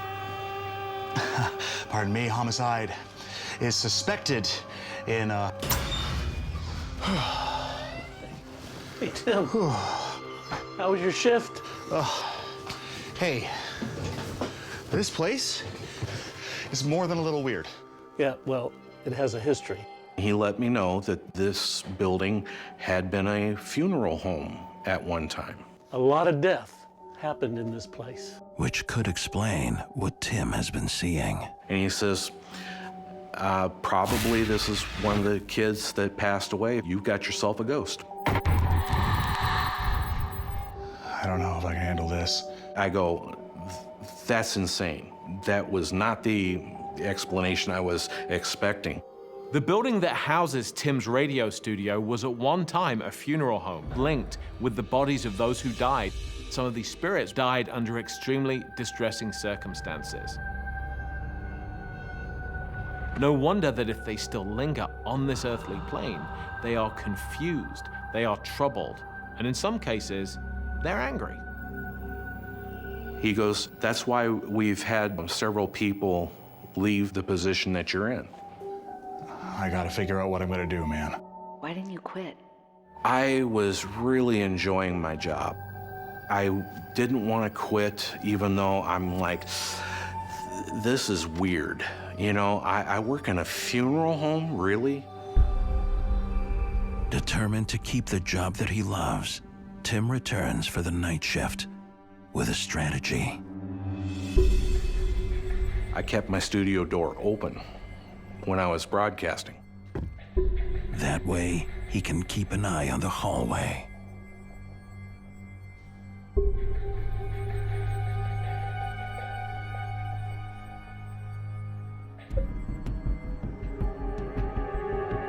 It was a busy night in sports last night with the Blue Jays taking on the Yankees. And then it started up again. I would hear the footsteps on the landing from the top portion of the stairs, almost like a child. He tries to ignore the sounds. 4-2. And now this. Until he no longer can. And I said, enough is enough. I'm going to confront this spirit.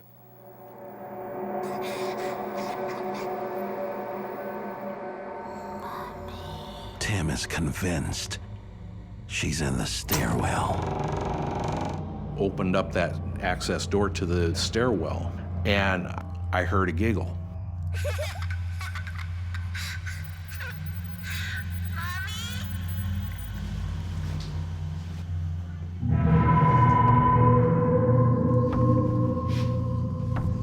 Hello? Nothing can prepare Tim for what he sees next. Who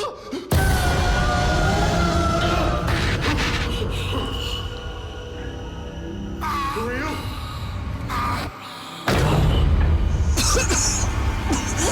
And suddenly, the little girl is no longer alone. She's joined by a blood-spitting entity.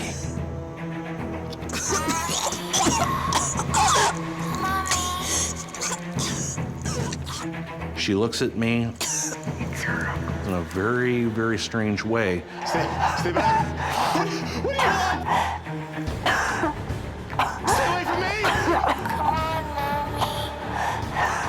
Come with me.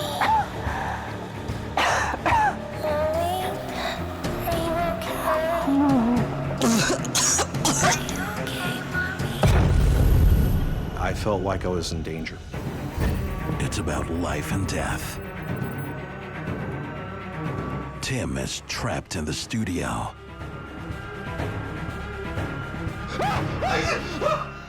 Tim, whoa, Tim, what's wrong? Calm down, big guy.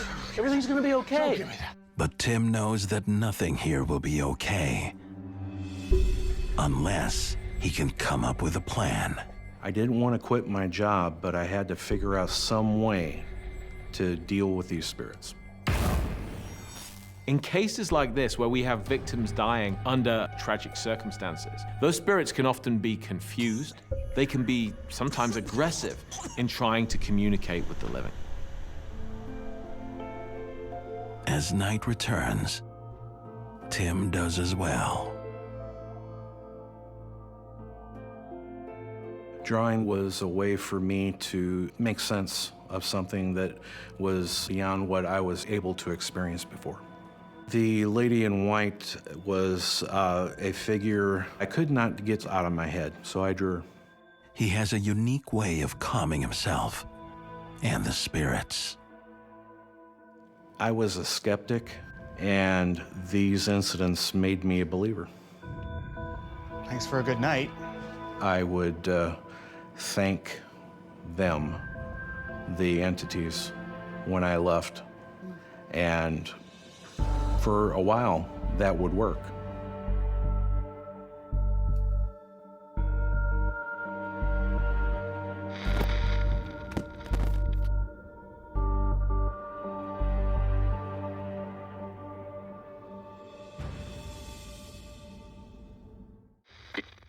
I'm Heather, and I work the night shift.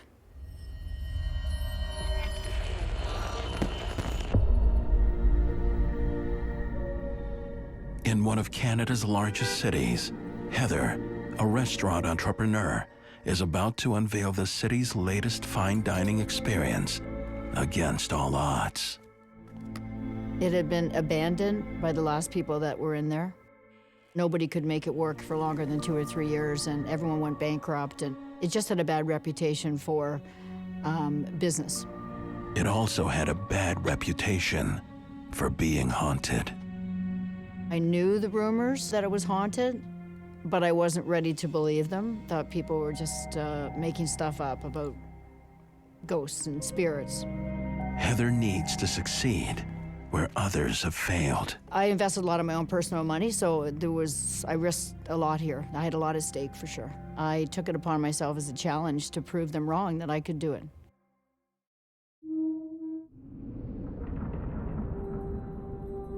But there's no denying the place oozes a certain atmosphere. Kind of had a ghostly feeling to it. It was just eerie.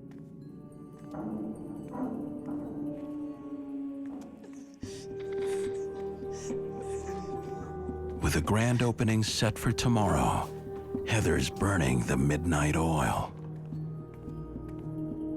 I worked long hours because I just am that kind of a person. I wanted to make sure everything was done perfectly. It's now 2 a.m. No one else is expected in the building until daybreak. And yet, I would hear banging on the air conditioning furnace, the heating and cooling system, basically. hardly unusual for an old house. I just kept trying to ignore the sounds and keep working.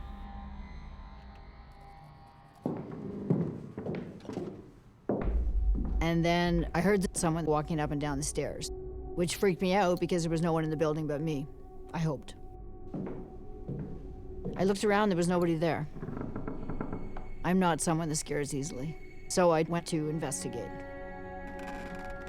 Got myself a baseball bat, ready to go, just in case, and I was ready to swing.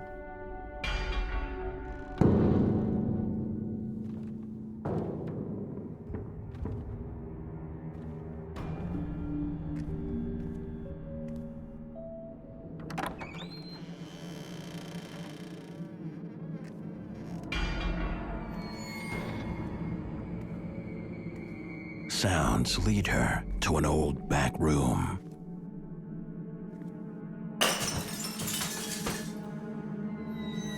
I could hear glasses breaking.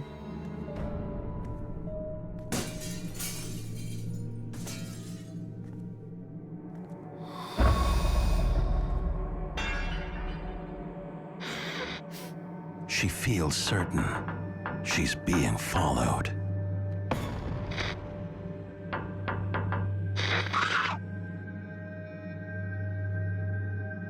I did see a vision of somebody, but when I turned farther to look at who it was, there was nobody there. Anyone there? Scared the crap out of me. Even though I'd heard the rumors about there being something in there that people called it a haunted house, I thought it wasn't possible. So how'd you make sense of this? I questioned myself whether I was just actually working too hard and imagining it all. So just carried on for the night. Back in her office, she refocuses her attention on the business at hand, tomorrow's grand opening.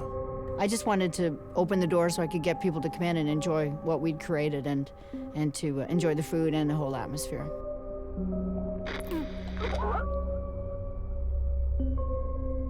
Day comes and goes. Heather's opening night is a rousing success. We had a really busy night and the waiters were all swamped. So it was highly exciting for everyone and all my staff. With only a few stragglers left, later that evening, things go south.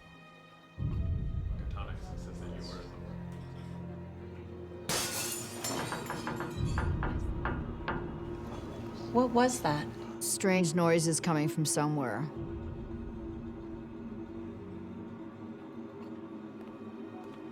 We proceeded to look for where the noise might be coming from.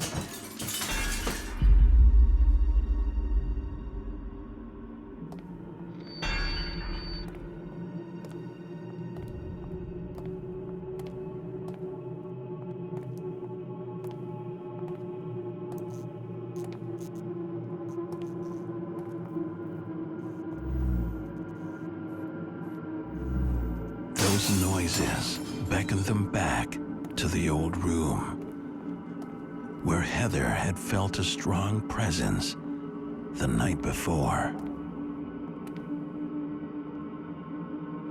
To a doorway leading to the wine cellar.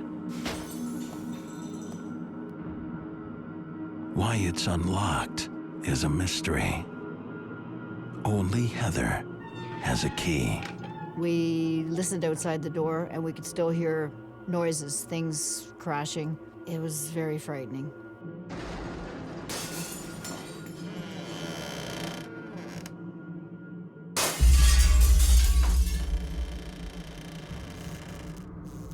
The noises stopped and we walked in and there was nobody there.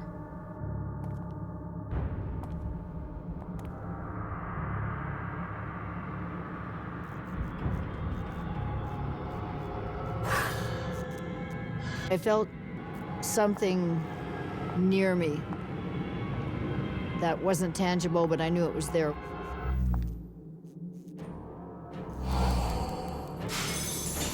I saw a blur of somebody in a red dress.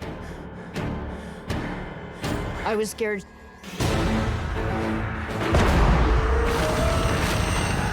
In the middle of her restaurant's grand opening, Heather and a coworker suffer a terrifying encounter. I did see a vision of somebody in a red dress. But when I turned to look at who it was, there was nobody there.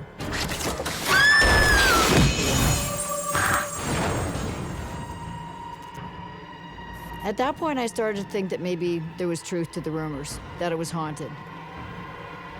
Then my next idea was, are we in danger? I was terrified when that happened. Well, I'd never experienced anything like that. I didn't know what to do or how to handle it. But I didn't want to tell the staff how I was feeling at that point.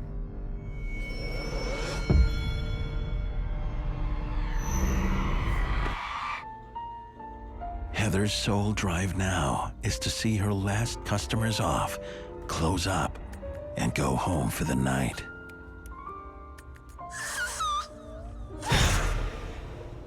Felt like a bodily presence was near me, but there was never anything that I could see.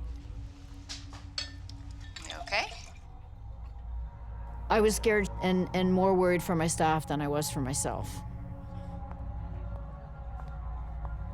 Worried her erratic state may have spooked her customers, Heather tries to make amends. I'd love to offer you a... But things Excuse me for just a moment. go from bad to worse. I felt quite a jolt on my shoulder, and there was nobody beside me. I thought that I would... Whatever was in the building put their hands on me and pushed me over. You okay? Yeah, I'm fine. Sure? Yeah, thank you. I'm fine.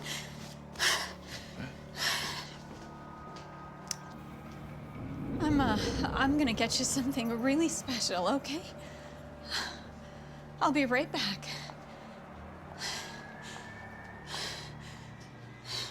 Did you feel like you were in danger? I started to get quite fearful. Didn't know how to protect myself. I didn't know what I was protecting myself from.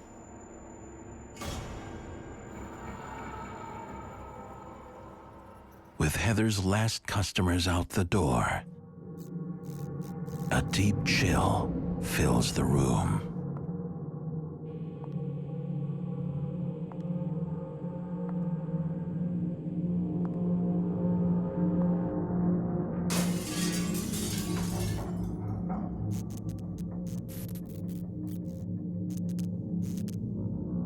I knew there was something else in this restaurant with me. I could feel it.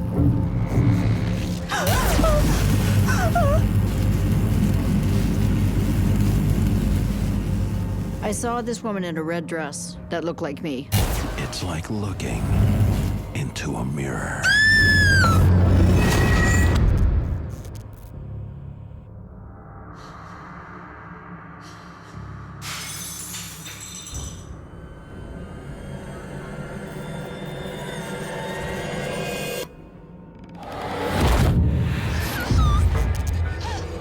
Knowing that there's a spirit in there that has taken on your shape is a terrifying thing.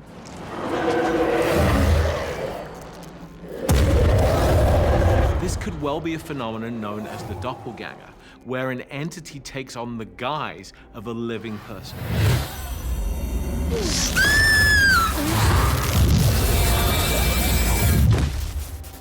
Without warning, the doppelganger vanishes into thin air. I didn't know then if she wanted me to be her friend or whether she wanted to kill me. Absolutely terrified. I was afraid for my life. This entity is engaged on what appears to be a prolonged psychic assault on Heather. It's making her life hell. Why didn't you just leave? I didn't want to run away because I had a lot of money invested in this project. I mean, it was $500,000. I was determined to carry on. Once I came to the conclusion that there actually was a spirit in there, I wanted to do some research and see if I could figure out what happened here. What spirit is in here and where did it come from? She uncovers the dark and twisted history of the mansion. I found out that it was owned by a wealthy family, and they had a daughter named Sarah. The tragic story of their daughter Sarah was that she was stood up at the altar, and she came back to this beautiful mansion, and she went up to the 3rd floor where my office was, and hung herself there in a red dress. I realized then that what I'd been seeing around the restaurant all this time was actually Sarah. And I believe that that was her spirit that was still in there. Why do you think she was coming after you? I have a great life, and maybe she was jealous of that because she never had what I have. One thing's for sure. Sarah isn't leaving anytime soon.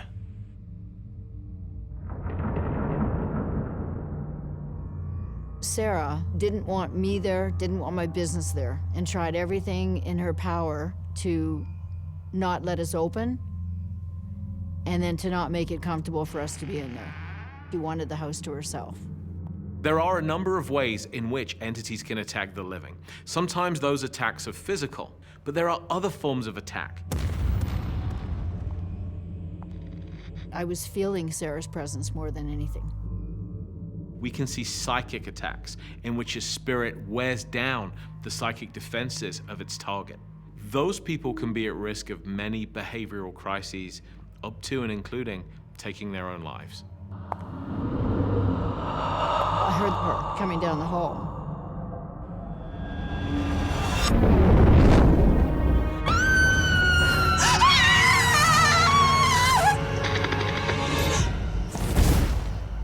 In the end, Sarah's haunting forces Heather to close down her dream restaurant. Word did get around that the place had some kind of weird spirit in it.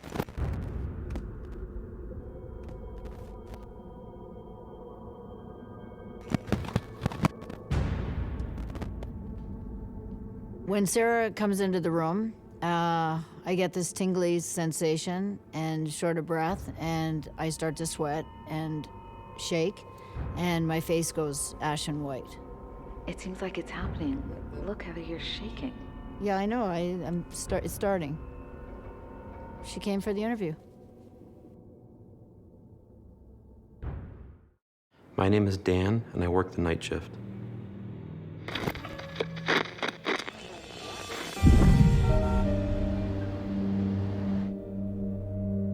"32-year-old Dan works as a night manager in a bowling alley that has seen better days. I was super excited to use my marketing degree to go into a bowling alley and try to revive kind of a dying sport. Dan's shift begins long after the customers have left. Part of my job before starting to count the money would be make sure that there's nobody left in the building, so I would actually have to do a walk around.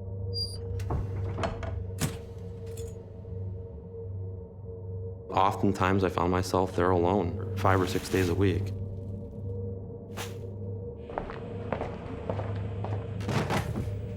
He's not long on the job before he realizes there's something unusual about this bowling alley. It started to get strange. One night, I was getting the lanes ready for the next morning for the league. Plugged the machine in, got it ready, set it down on a lane, started running it.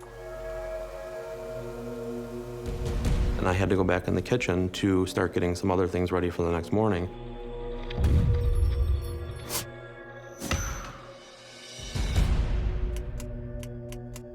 I came out and it was unplugged.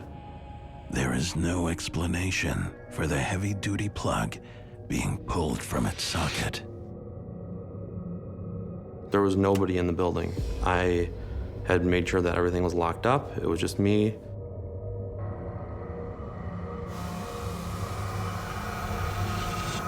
So that happened not once, twice, but 3 times in a row. I plugged the lane machine back in order to get that job done.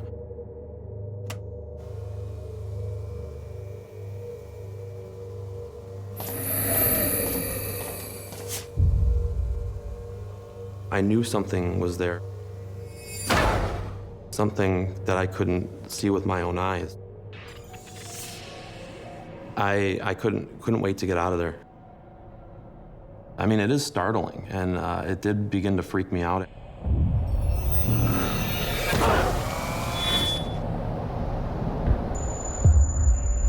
Night finds Dan making his way back to the bowling alley. I was working at a hotel, a nice hotel, and I was getting paid half of what I was getting paid at this bowling alley. So, you know, sometimes you have to deal with things that you don't like. Dan settles in the safety of his office to finish up his auditing duties.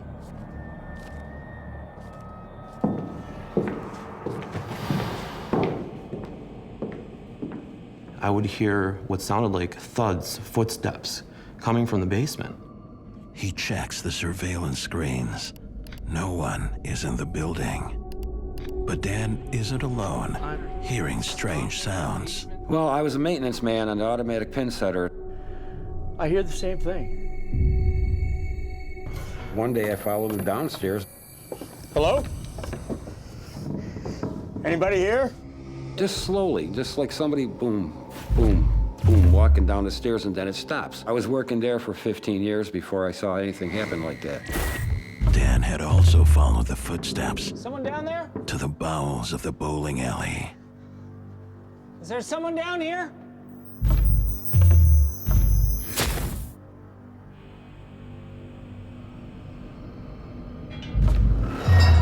Who is that? See, and I didn't even know that you had heard those. Yes. You'd look over your shoulder, knowing that there could be something possibly watching. What he's describing exactly what I saw. Come on, man, who's there?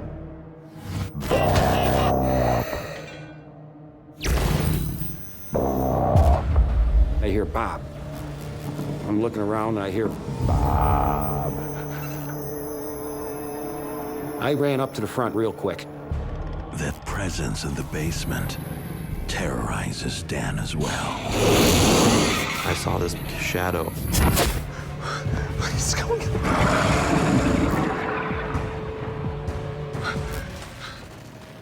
Like Bob, Dan races away from the basement.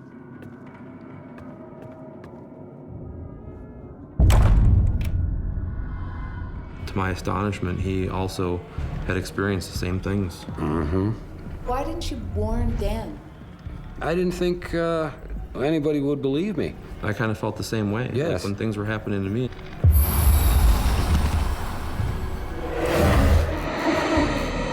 Dan and Bob are both experiencing the same types of events in the same location, sometimes independently of one another. That makes their evidence, in my view, more compelling.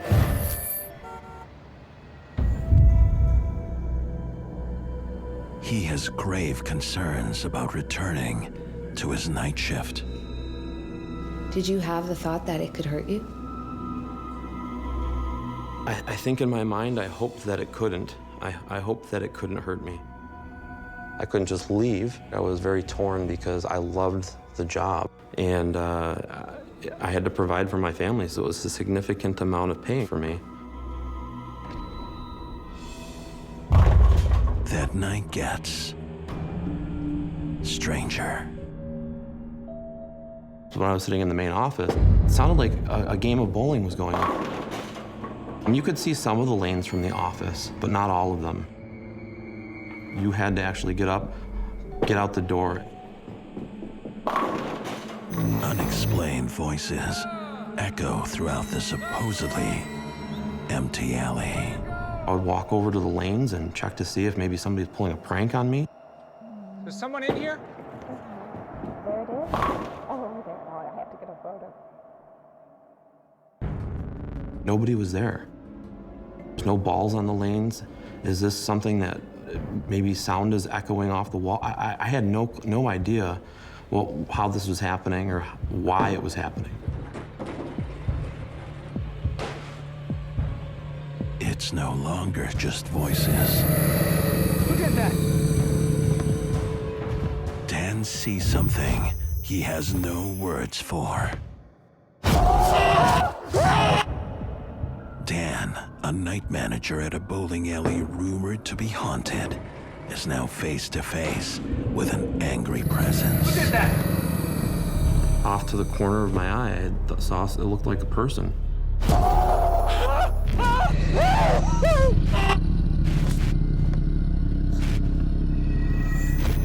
No! No! No! No! It scared the crap out of me. No!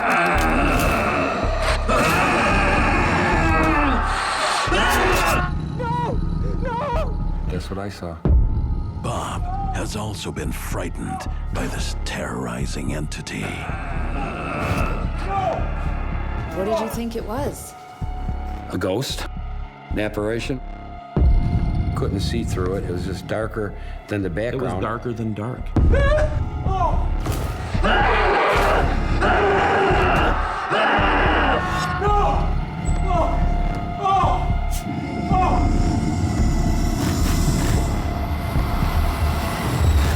And just dissipated right into the wall. Yes, that's what I saw. That exactly. Same thing I saw. Really just see that? Did that really just happen? Surreal. When I saw that apparition walking through the wall, that was like really, really like heavy. You're the only one in the bowling center, but there could be something there from beyond in the building with you at the same time. At first, it seems as if what Dan and Bob are witnessing is a residual haunting, a type of paranormal recording mechanism. But as things progress, they soon begin to realize they're dealing with something far more intelligent. That was the thing that made me know there was some kind of spirit in the building. Freaked you out knowing that something was there. It was scary. It was definitely scary. Knowing that the bowling alley is haunted, both men try to make sense of their otherworldly encounters. Well, there was another employee named Michael, the late maintenance guy. He worked there since he was a very young man till he was about 62, 63 years old. He passed away unexpectedly at home. And me and Danny suspect that he never passed on to the other world. The mechanic, this was his thing. This was his job. He loved this place. The bowling alley has no history of tragedy or violent death, so the spirit of the old mechanic probably has lingered there because he was very affectionate toward that place during his physical lifetime. It was somewhere he found comfortable. He was familiar with it. It was probably his happy place, and therefore some part of him either returns after his death in spirit form or has lingered behind. I did end up quitting that job. I was scared. A little skeptical before this, and now I believe, really believe.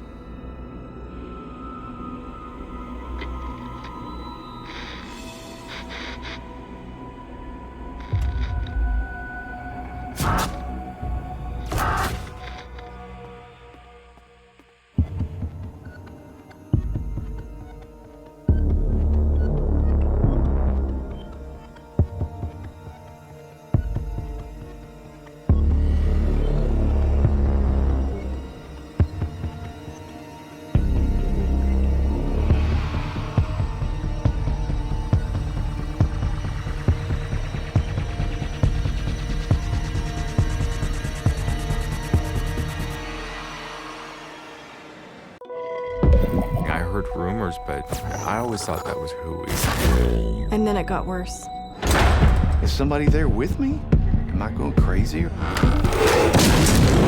Who's there? Knew that he was a ghost. He could move around without moving. What, I see dead people? I believe now.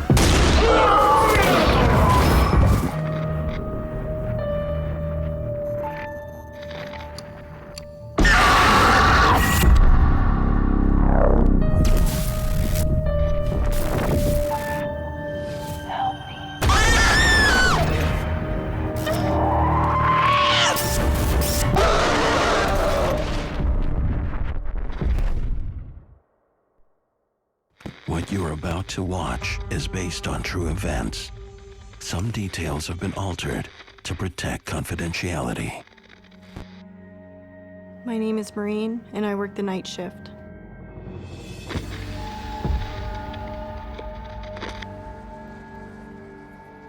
Forced to relocate to an unknown city, single mom Maureen must find work immediately. This was really a life-changing time of my life. I had just ended a 17-year marriage. I was really desperate, so I took a job as a trauma scene cleanup.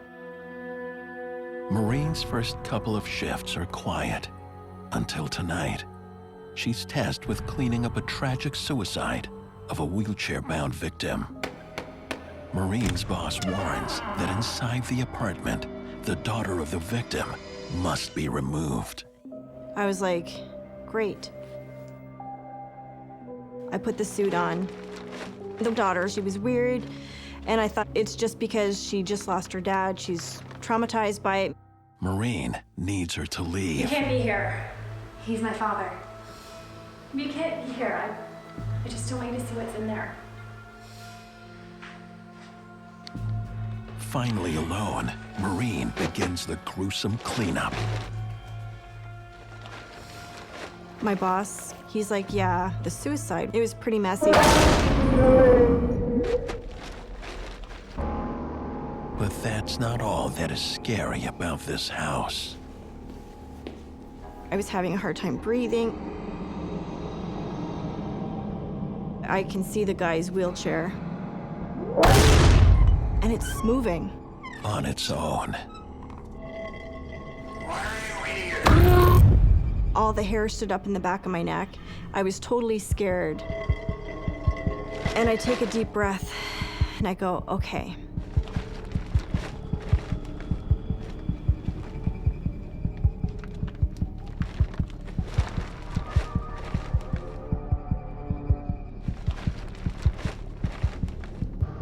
As you can imagine, this was mind-blowingly gross. Before Maureen can begin, a voice calls out. And then a vision assaults her. An angry spirit. And now I'm having to face that, what, I see dead people? It was mind-blowing. Maureen tries to shut the entity out. So I closed my eyes really tight.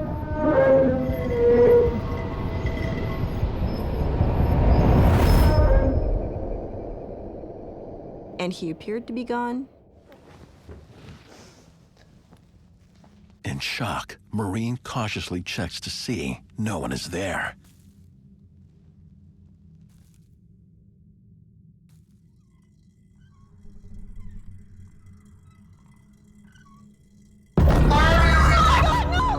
And suddenly, it's back.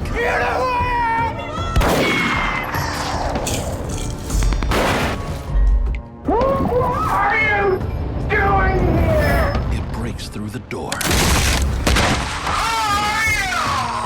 There's this guy that's literally angry and in my face.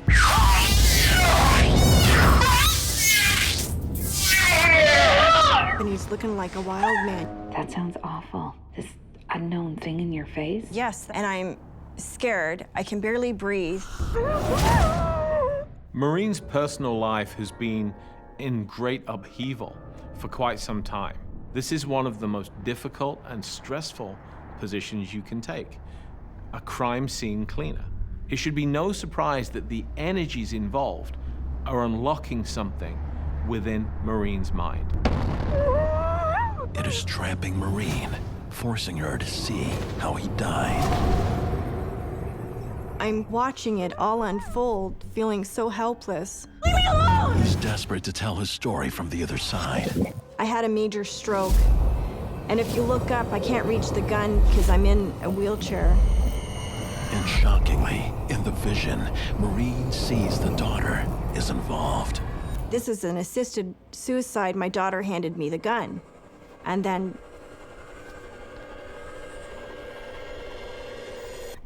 he blew his head off. Maureen doesn't want to see visions. I've got mediums through my family. I didn't want to be considered weird or strange or different. I did not want to be a medium. When Maureen walks into the scene of the old man's death, at first it appears to be a straight-up suicide, but she's able to read the energies present in that room, and a very different story unfolds. The man's daughter helped him. Sometimes all that an intuitive has to do is listen.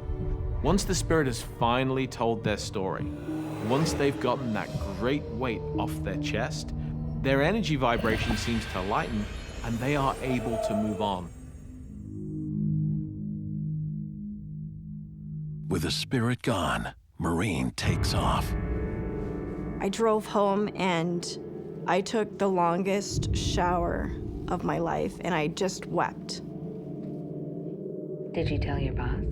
I thought about telling my boss at this point what happened, but, you know, I thought I was a little weird to be seeing spirits or having them talk to me. I didn't want anyone else to think that I was weird, so I avoided talking to my boss about this scenario.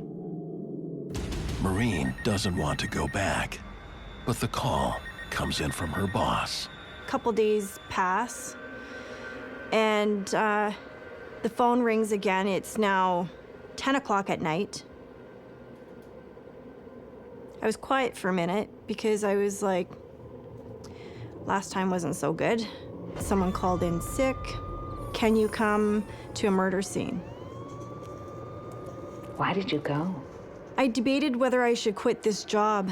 Are you sure you don't have anyone else to go? And he's like, no, so-and-so called in. I reasoned with myself that, one, you need the money. And I was like, okay, I can do this. On this job, she is working in a desolate area of town, cleaning up the murder of a teenage junkie. I'm so scared. You know, I'm looking around. There'd just been a murder here. I can see the dark shadow of blood at my feet. Maureen is determined to get the job done. But something around her changes. The most eerie energy ever. And against her will, it's happening again. Working as a trauma scene cleaner, Maureen's intuitive abilities have been awakened, making her victim to a paranormal vision.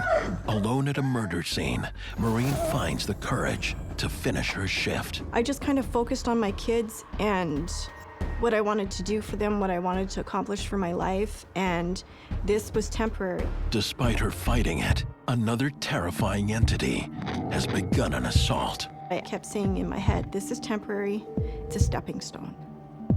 It's a stepping stone, keep going. But the presence won't let up. Help me. I take a deep breath and I kind of look to my side, and it was kind of hard because of the way the light was shining on me. I wasn't sure if anyone was coming at me. And then I hear footsteps again. I look up to see if I'm alone still. And it just had this eerie feeling like you're not alone, but you're alone. Help me. Help me. Maureen is not alone. No. I'm sorry. All of a sudden I hear, Mom, I'm so sorry. So sorry. I had goosebumps and I was just kind of frozen. This ghost is talking to me. It was so surreal. As I'm sitting there, my heart is racing, and I'm like thinking, you gotta leave. One so worried. One so worried. No.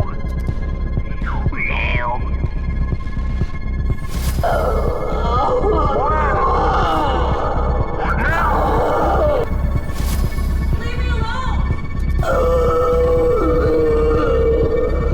Leave me alone! And I don't want to hear it. I just don't know how to stop it. She makes a desperate run to safety.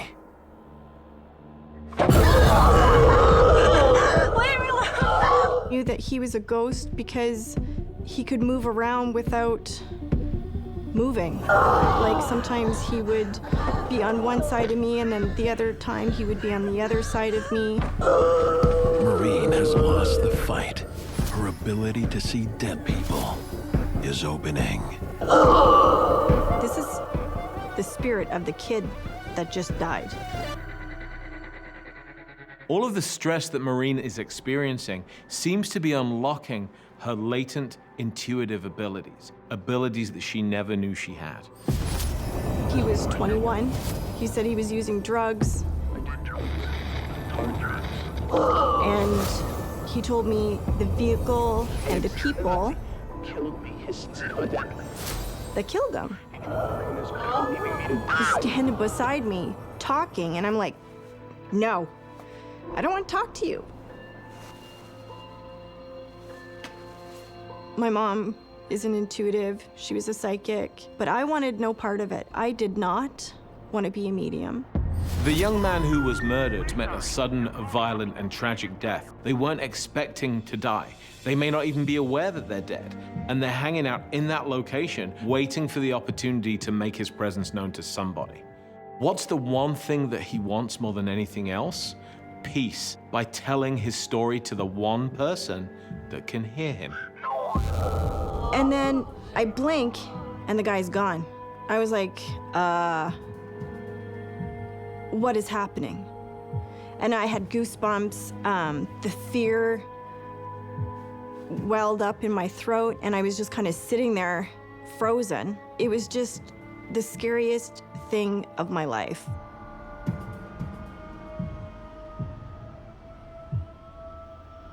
So do you believe in the paranormal?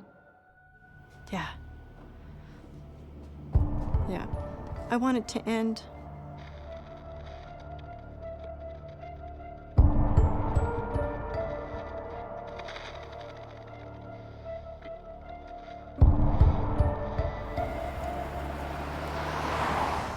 After that day, you know, it made me really look at the fact that I'm not like everyone else.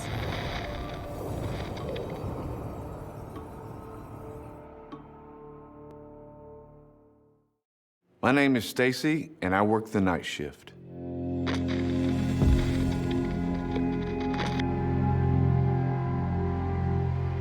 I decided to get a second job at night because my girlfriend, she wanted to buy a house, and so in order to do that, I felt the need to get a night job to get a down payment. This job that I took was exactly the same kind of job I was doing during the day. Stacy works at a factory for custom speakers on a shift no one wants. Stacy's boss can't get workers to stay. I've got our orders backing up, so thanks. They needed an extra body at night to apply the finishes and the different colors so that they could be ready for the final assembly the next morning. No one will be working in this part of the factory. Now, the compressor, you've got to make sure that you turn it off at the end of your shift, okay? If you don't, it can cause a fire. Okay. Okay, you got it? Yeah. Okay, I think great. I got it. Well, I'll leave you to it. Perfect. Thank Okay, you. You're welcome. Stacy buckles down for a long night of work. I was kind of a little bit nervous being there by myself.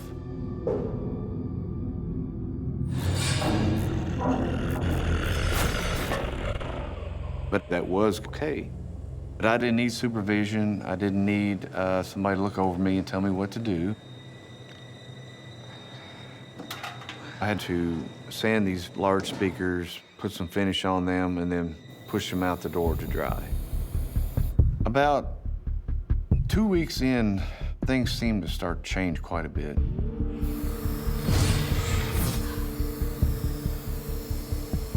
I was in the paint booth applying some finishes on this really big speaker. Kind of felt really uneasy being there. Heard something outside the booth.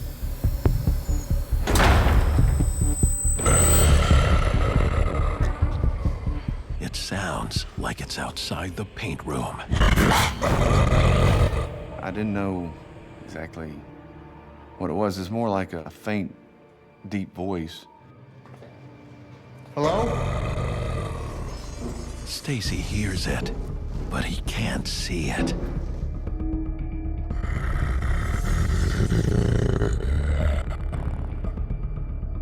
It's really scary. I mean, you think somebody's there with you, and you look around and nobody's there. You're thinking to yourself, am I going crazy?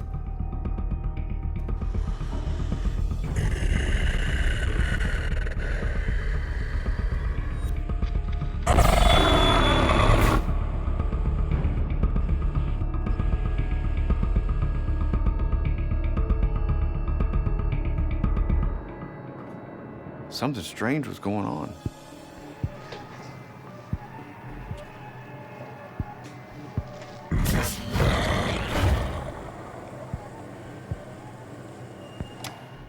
I shut off the air compressor, turned the lights out, locked the door, and went home. The next night, it gets even stranger. Stacy, what did I tell you about the compressor? What are you talking about? You left it on all night. And I'm like, I don't think I left it on. I'm pretty sure I turned it off. He said, no, it was on. It won't happen again. With pressure from his boss, Stacy is extra attentive around his work. I was like, I'll make sure that I turn it off. Stacy is checking the compressor. Night after night.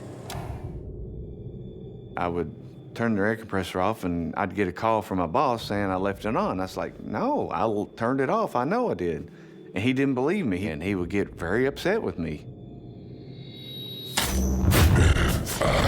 Something was going on in this place, and I didn't know what it was.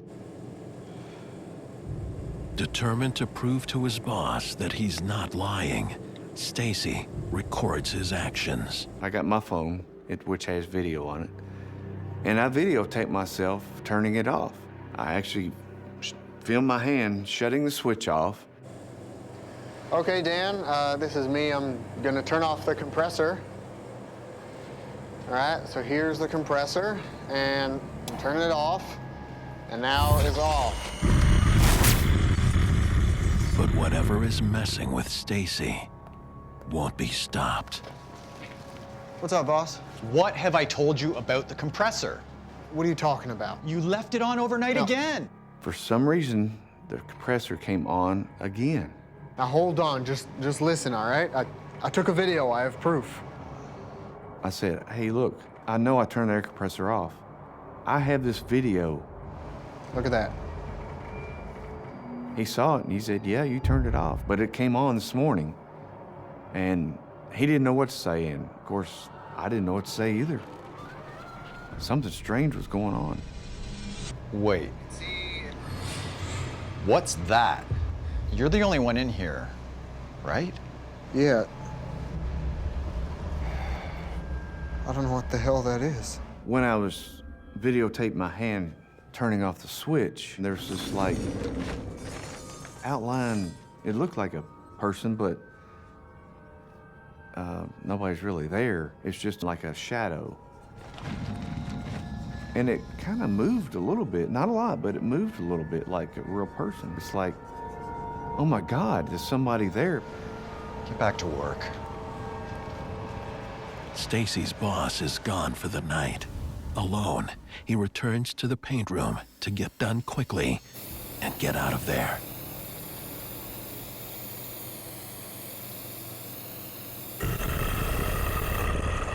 And it's back. I hear this really demonic growl. Is somebody there with me? I mean, I'm alone there at night. Is somebody there? I don't know. It's worse than he can imagine. It's scary as hell. Stacy's working alone at night in a factory where he is being terrorized by an unknown being. Strange sounds, growls, and now a confrontation with a dark entity leaves Stacy shaken. The entity vanishes. Stacy tries to make sense of what's happening. My first thought was, you know, I'm working a day job. I come in and do a night job, right?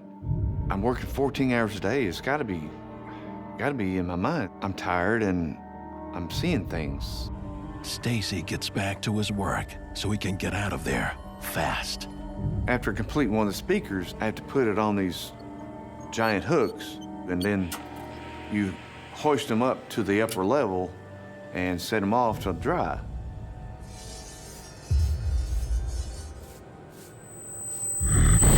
But the presence is back. More dangerous than ever. I thought, oh my God, there's this giant speaker just fell right in front of me.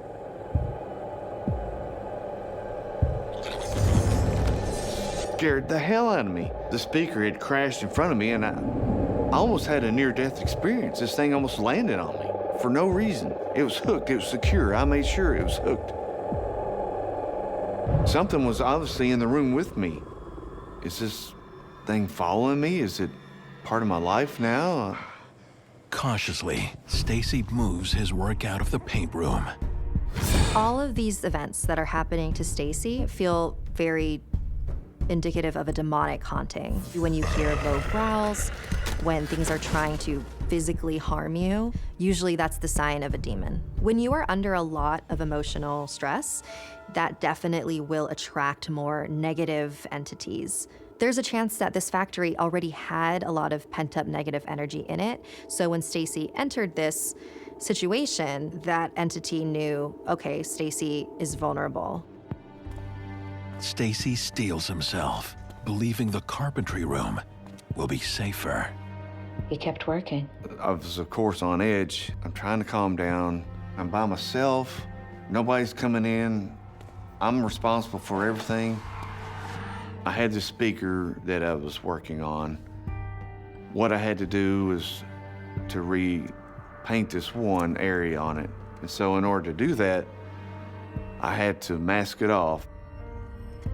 Where I have to use a little tiny razor blade and trim it off so it'd be just right.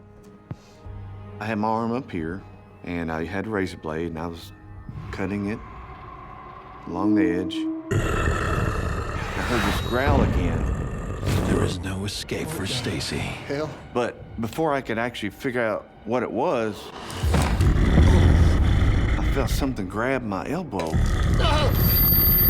Let go! And it pushed my arm forward. I had the razor blade, which is really sharp. And it forced me into my other arm, cutting it. I was like, oh my God. I was starting to bleed really badly. And so I grabbed my arm, wrapped it up really good.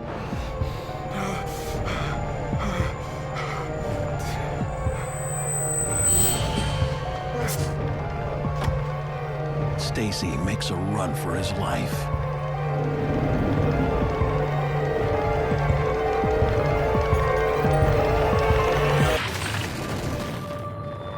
First thing I thought was, I need to get to a hospital because I'm bleeding and I'm going to die.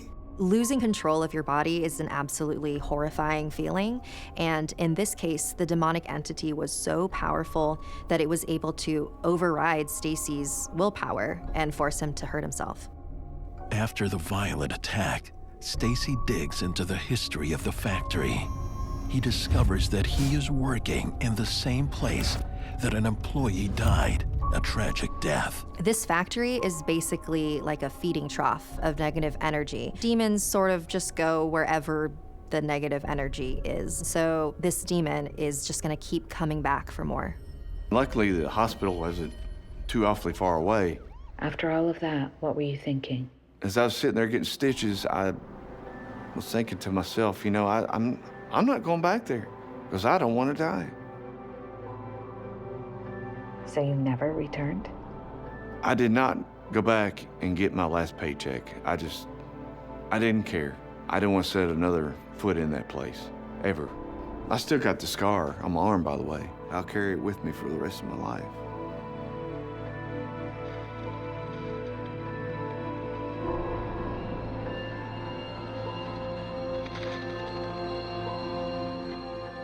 I didn't really believe in, you know, supernatural. Today, I'm pretty much a believer. In fact, it doesn't matter what I believe, it exists.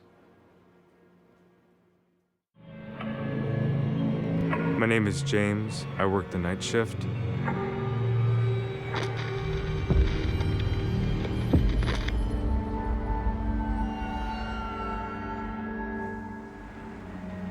James has always been interested in helping others, so he's looking forward to starting his new job at a school for special needs students. I was hired as the dorm supervisor for teenage boys with special needs. This was a dream come true job for me. The building is a historic one, having stood at the spot for more than a century. And for a century, there have been whispers that it's haunted. I heard rumors, but I always thought that was hooey. I've been working night shifts for the longest time, but this was the first time I was actually looking after, students. I was certainly nervous because I hadn't worked with a lot of special needs before, so I was especially nervous about that. I wanted to make a good impression. His job is to keep watch over the children throughout the night as they sleep.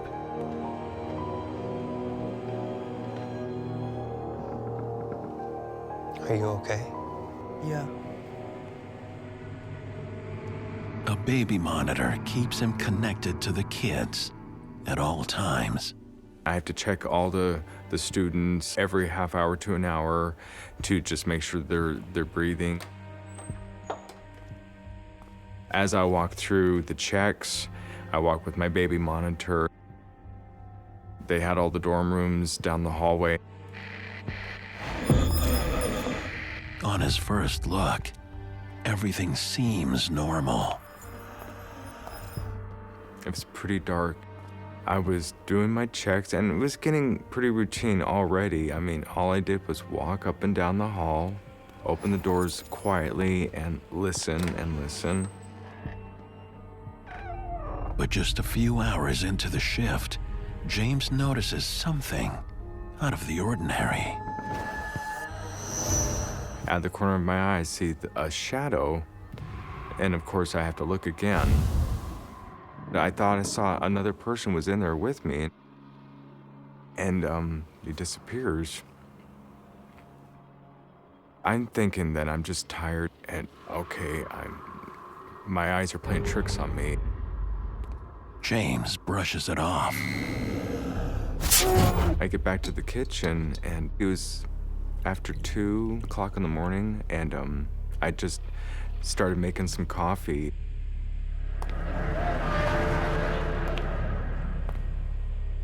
All of a sudden, out of nowhere, I just feel like tapping on my shoulder.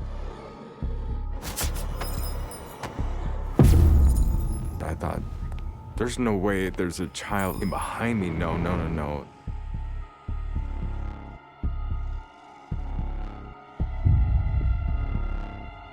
So of course I look and there's nothing there. trying to shake that off. And I got my coffee and I sat down and tried to read a book. But this wasn't the quiet night shift he was hoping for. I happened to glance over at the refrigerator and, you know, before I'd noticed, yeah, there were refrigerator magnets with the alphabet, and I didn't think anything of it.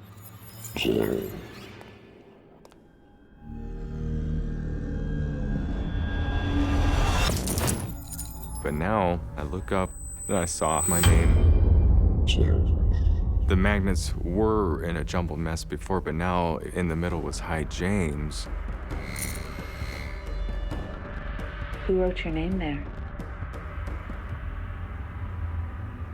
Not these kids. I hadn't worked with them yet.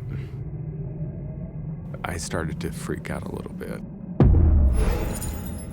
Too many weird things already. The tapping, the shadow of something, and now I see this.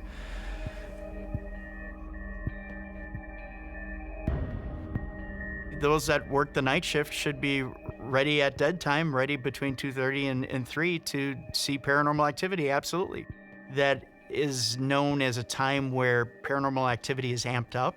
The magnets are being used as a device to communicate with James. James has no idea who or what is trying to communicate with him. I was a little scared. There was nobody else in this building except for me. The kids sleeping. Nobody could get in.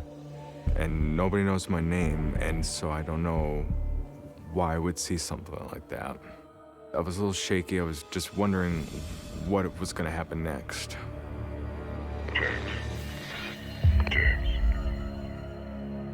And then all of a sudden, clear as day, I hear a man's voice. Someone was in the school with me based on what I could hear on the monitor. And that somebody knows his name. I was definitely getting freaked out at this point. Why didn't you get out of there? I couldn't leave. I had to stay there and protect my kids, and especially if there was a lunatic running around just trying to freak me out. James rushes to check on the boys. I opened up the door. I walked in. I could see. I was relieved that I did not find anything. I backed out of the room quietly. But the voice is back. And I thought, this is impossible. I just checked those rooms, and I just checked the hallways. Constantly walking up and down and pacing up and down these hallways. There was no way there was somebody else in that building. This is starting to feel more like a... Something paranormal? I don't want to admit that, but yes. I'm a little nervous talking about this because I've always been a skeptic, and this is the first time that I've ever talked about this. But if it's not a human, what is it? It's a 100-year-old school, and I had heard these rumors, and I just never really thought anything about it. I didn't believe in ghosts before.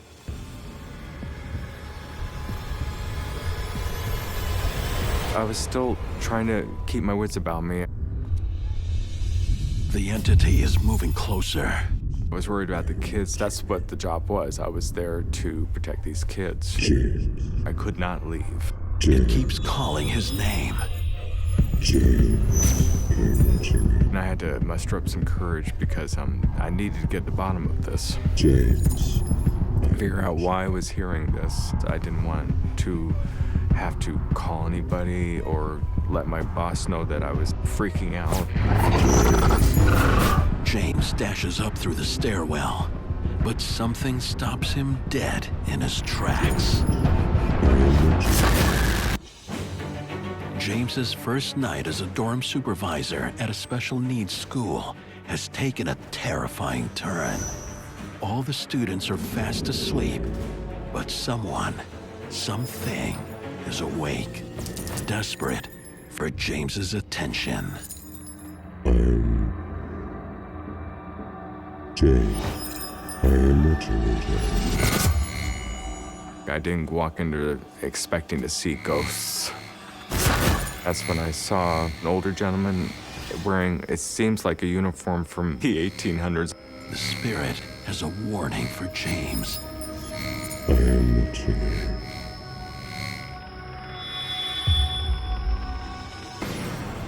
And I'm what the hell?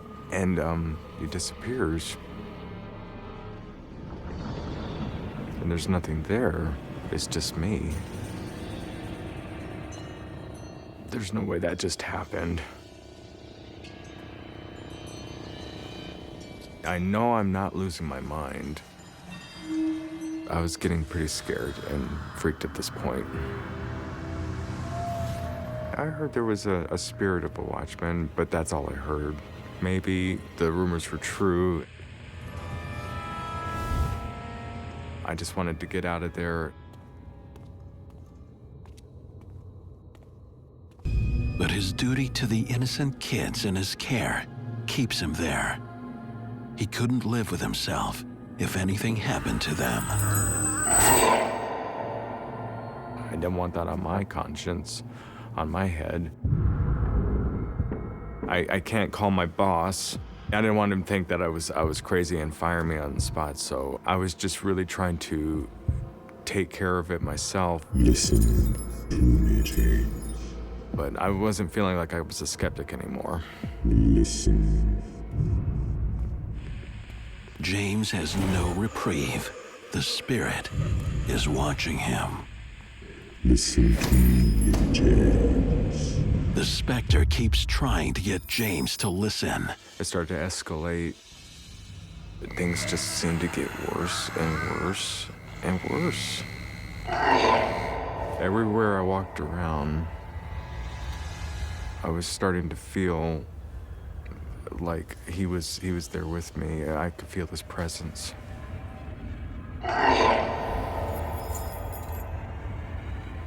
Whew. I'd like this night to be over, and I'd like to calm down, but I wonder if he's still gonna be there. James. I am watching you. James. I'm very unnerved at this point. Listen to me, James. Listen.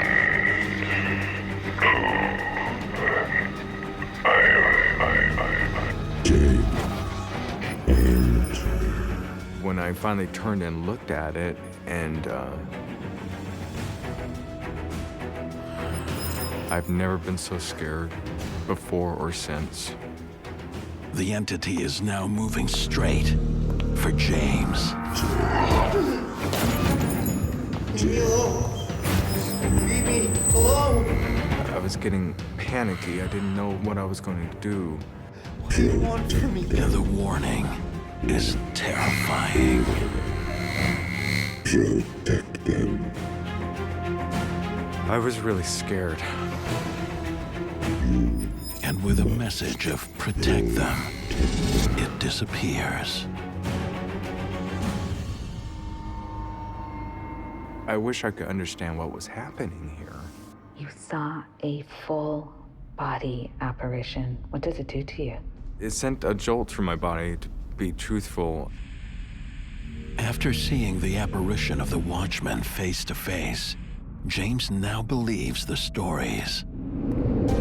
Several people had seen it. I'd heard about it, but they were a little hush-hush about it. They didn't want to attract attention, I think. They had a hard time keeping somebody in this position. I am a skeptic until I'd had this job. James tries to calm down. I look up at the refrigerator. The Watchman has one last message. And the magnets have changed. And now it says, take care of them. What did you think when you saw that? I was a little bit of a mixture of unnerved and maybe a little bit of relief. I felt a little weird about it, but I felt a little better.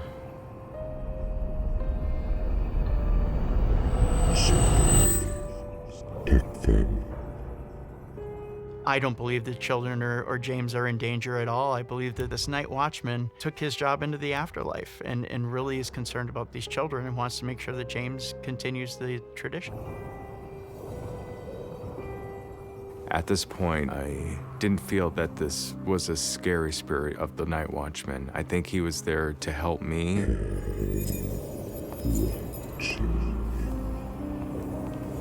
He still felt a moral obligation to these students.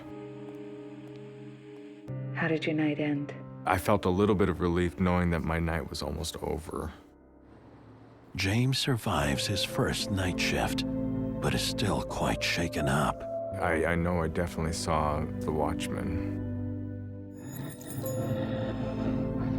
I didn't know if I had the stomach for this, being visited by watchmen and the voices on the monitor. I did not know. I didn't want to have that. The events of that first night changed James forever. I had an authentic experience. I'm sorry for ever judging people who talk about having experiences, because I'm one of them, and I believe now.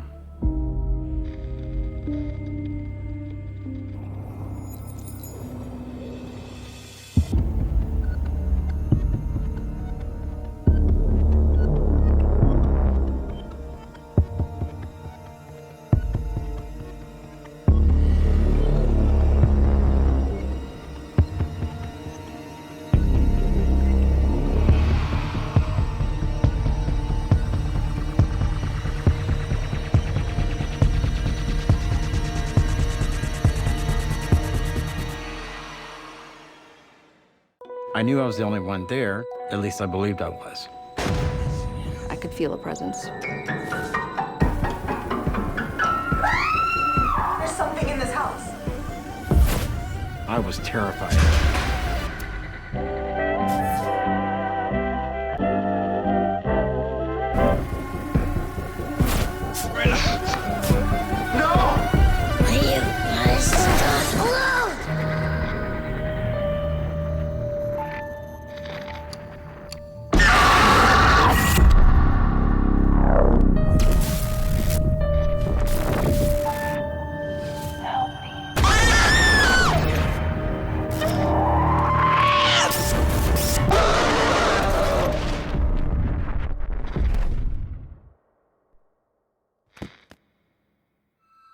What you are about to watch is based on true events. Some details have been altered to protect confidentiality. My name is Bobby, and I work the night shift.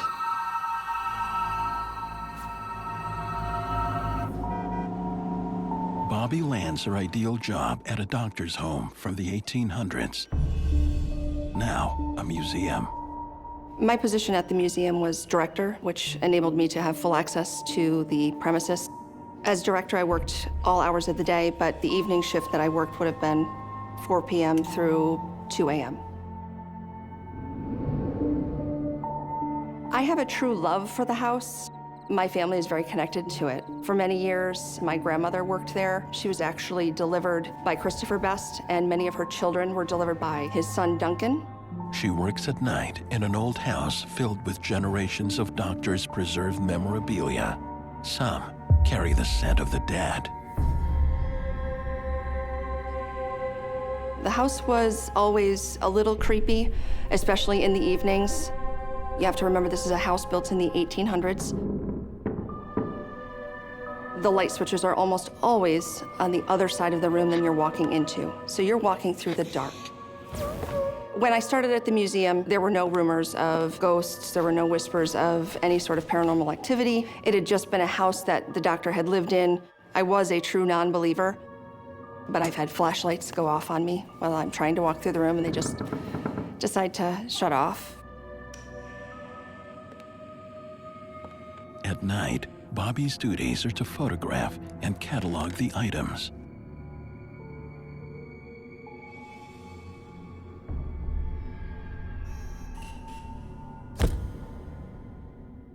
Only a few nights on the job, and the atmosphere in the parlor changes.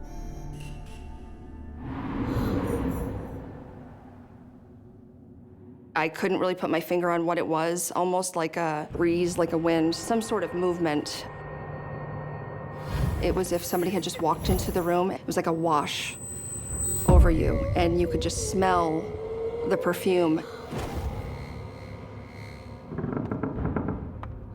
I turned, and I just saw something very quick out of the corner of my eye move. It had a form. I couldn't tell you what it was. And by the time I tried to focus on it, it was gone.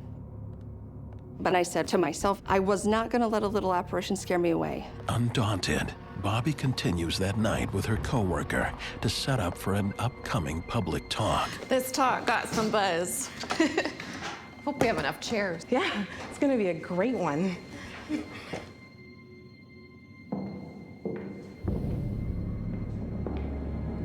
I had heard footsteps above me, and they kept growing louder and louder.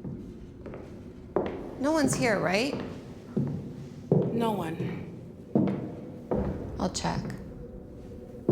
Be careful. The footsteps were clear as day. There's absolutely no denying it sounded like somebody was just walking forcefully through the house, as if in a march almost. The staircase in the front parlor had been roped off. It sounded just like somebody upstairs. Bobby follows the footsteps to a part of the museum close to the public. The footsteps just stopped when I opened the door. I felt a heaviness in that area of the house. It was drawing me around the room.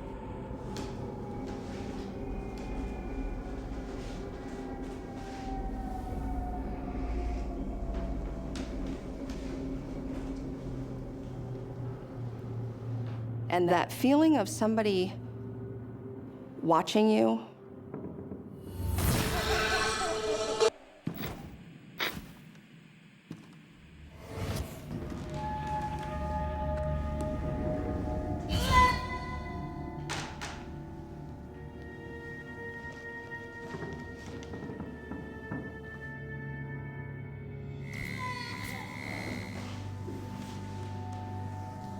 When Bobby opens the trunk, she unleashes a darker energy. Inside was some articles of clothing. In particular was a small suit.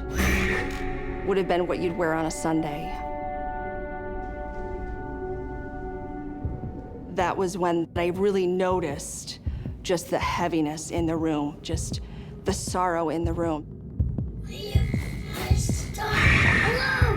I feel maybe like I've crossed a line with that.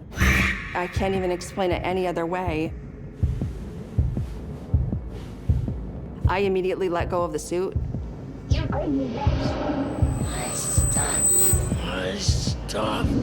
But it's too late. It's as if in that corner, in my mind's eye, I can see a little boy kind of squatting in that corner. Leave my stuff alone! Alone! Alone!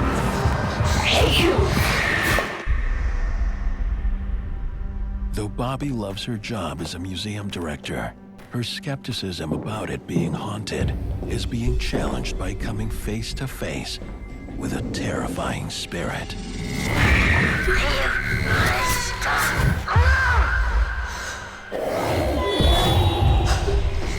When I saw that apparition, I had kind of focused on it. It was immediately gone. Bobby knows without a doubt who is haunting her and that room. It was the little boy's room. James was the first son of the doctor. He had passed away in the house.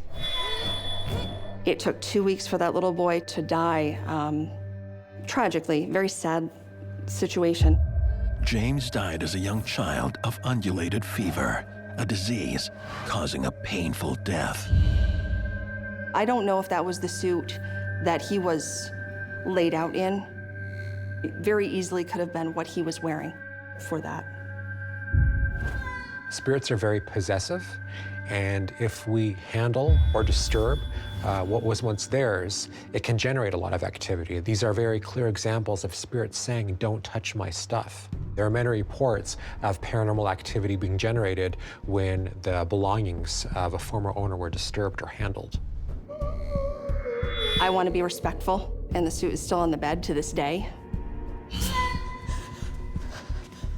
It took a moment for me to just kind of reset myself and carried on with my job. Just kind of put it in the back of my head and pretended it didn't happen and continued that evening. Bobby? Yeah. You okay? What was up there? Oh, it was no one. I must have been hearing things. I'm a deny kind of person, but that was the first instance that I had to deny. We have a lot to do to get ready for tomorrow. Yeah. I'll get to it. Continue over here.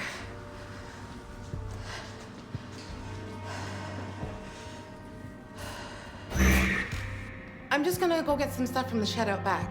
Okay. Bobby distracts herself by preparing for the lecture.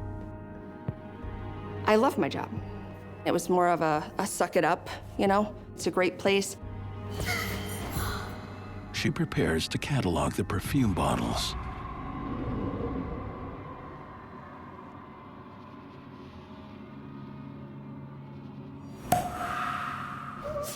You opened it up after what happened? The perfume was a little bit too tempting not to open. A kid, you have your grandma's perfume in front of you, and you just, you know, you want to smell. So I justified opening the perfume with that. It was such a light and pretty scent. I believe it was violet. And I immediately noticed it as the perfume that we had smelled earlier that evening.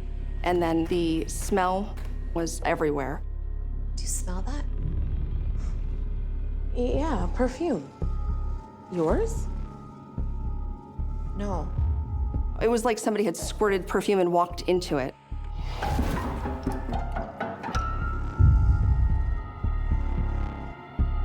And then, gosh, we had heard the faint sound of a piano playing.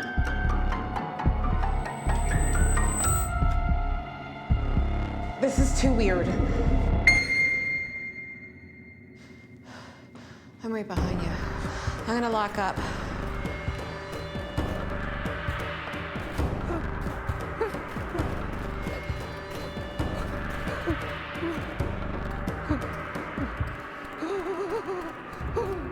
But before Bobby can make it out, Her perfume had kind of come into the room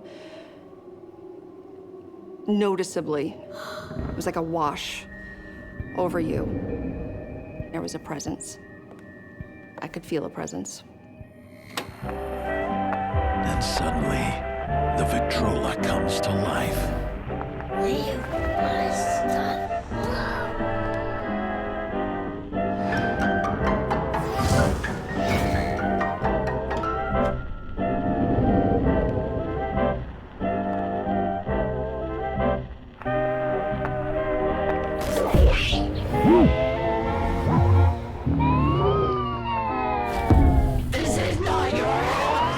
It had to have been levitated off the ground probably 6 inches while playing.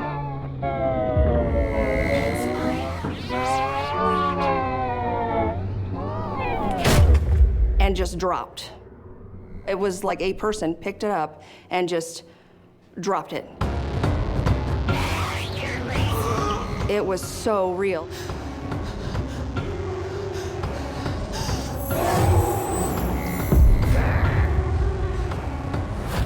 Leave our things alone.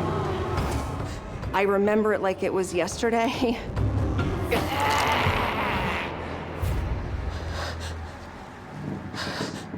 I think Bobby's experiencing a mixture of both residual hauntings trace memories, trace elements of things that happened a long time ago, but also an intelligent haunting.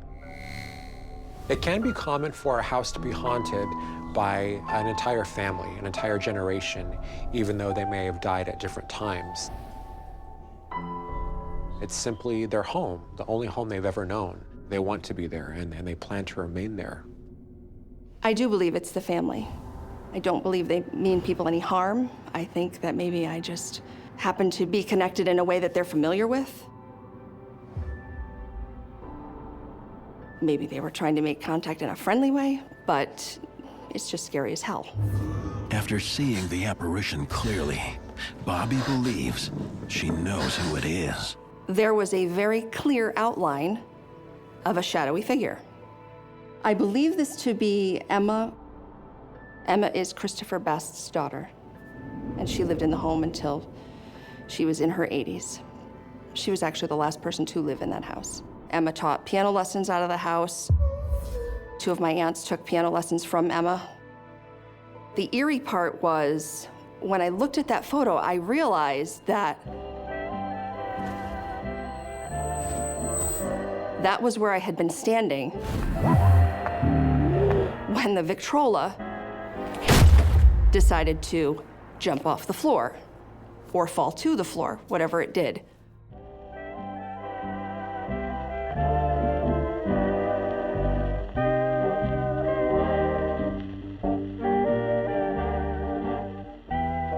I'm surprised I lasted as long as I did.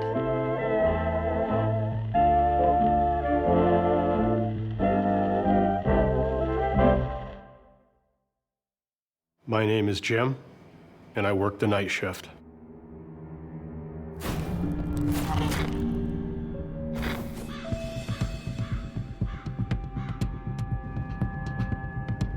"45-year-old Jim starts his first night shift as a care support worker at a residence for intellectually disabled adults.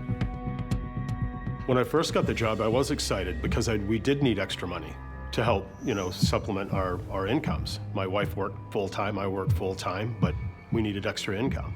Around the corner here is the basement. The day staff have gone, and Jim finds his duties are shared with just one coworker. Who's that?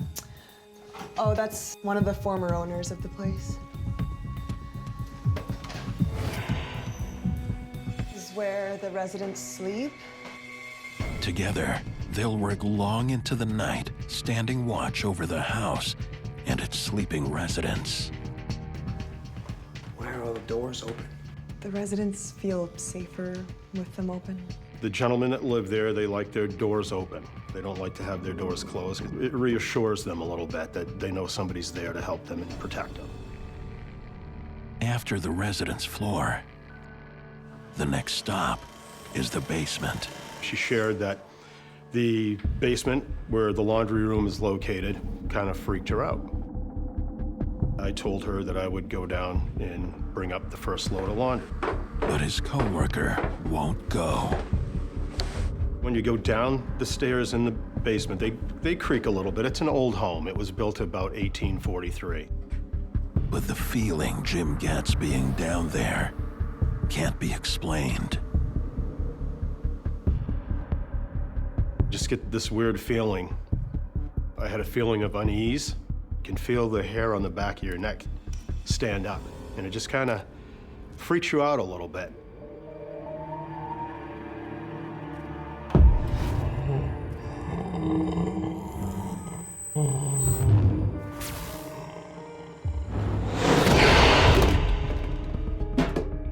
The water pitcher flew right off the shelf. Dropped the laundry basket, and I stared at it, which felt like forever.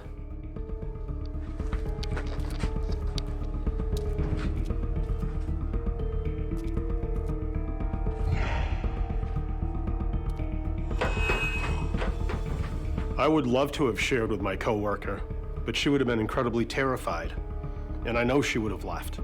Jim keeps silent and gets back to watching the residents, settling in for a long night ahead. I shut the lights off in the hallway, and I had 2 little night lights that were plugged in, so it just had very dim lighting, so not to wake the gentleman up that lived there.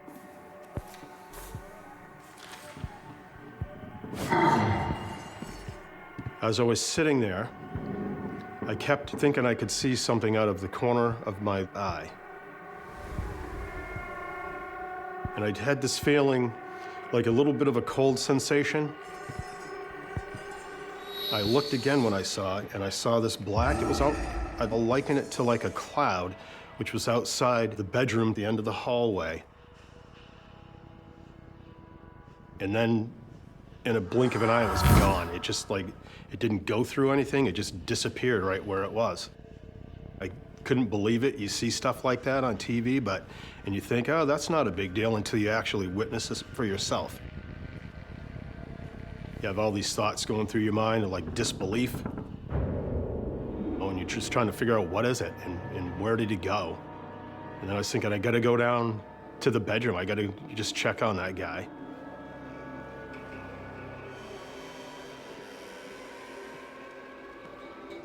I peeked in, he was sleeping soundly.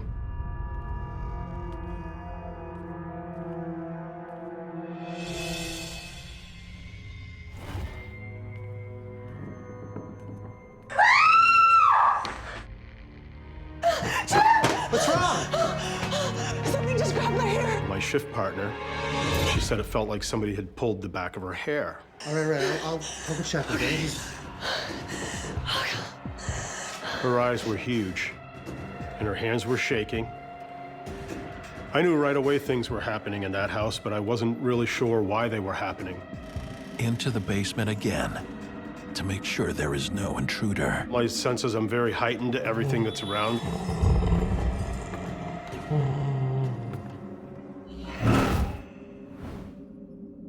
Going down, and you can hear your feet hitting the steps, each one. You can count the squeaks of them going down. I get to the bottom. No one is there, but he double checks the locks anyway.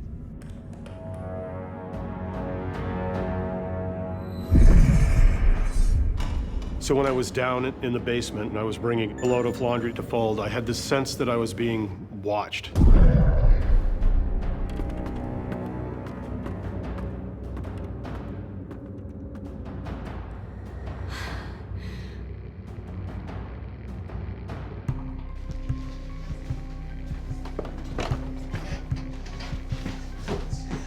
Did you see anything? No, there's nothing down there. This is cold comfort for Jim's distraught coworker. He stays by her side, but it's not long before new disturbances come from above.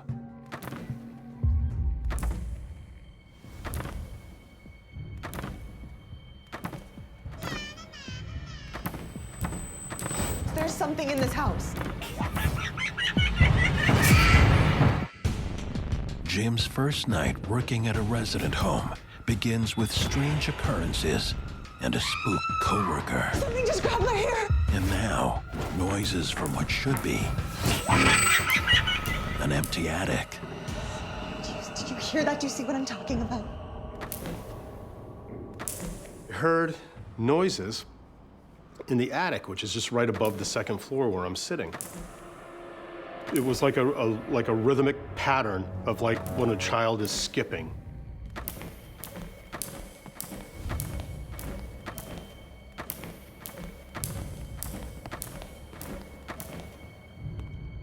And there's a door that leads up to the third floor.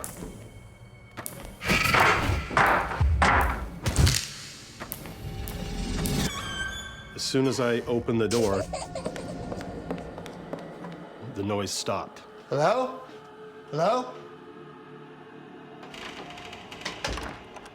There's nothing there. You didn't see anything? I'm just kind of thinking to myself, you know, old homes have a lot of personality. They make strange noises sometimes. It could be the heating. But Jim's coworker isn't buying it. I have to go. I'm done. I'm sorry. She quits leaving Jim to complete his night shift watching over the house. Alone. You didn't go? No. I definitely couldn't leave. I'm responsible for them being safe and taken care of. And I wasn't willing to not do that. Jim is left with the laundry to finish, so he heads back down to the basement.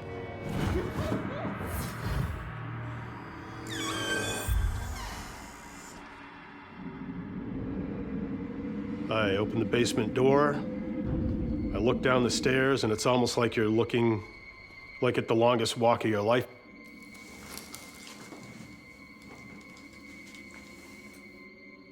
So as I'm getting the laundry out, and I just had this constant feeling of being watched.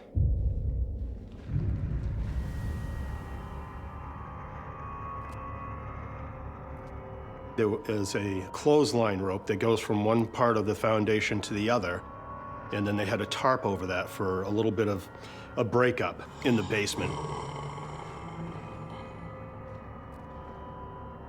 For some reason, I decided I was going to walk over to the tarp and look behind it.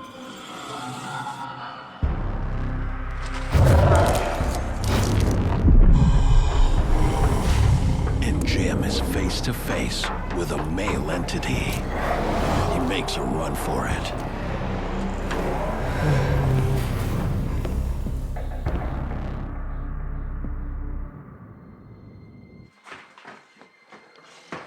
After the encounter, Jim shakily returns to his second-floor watch.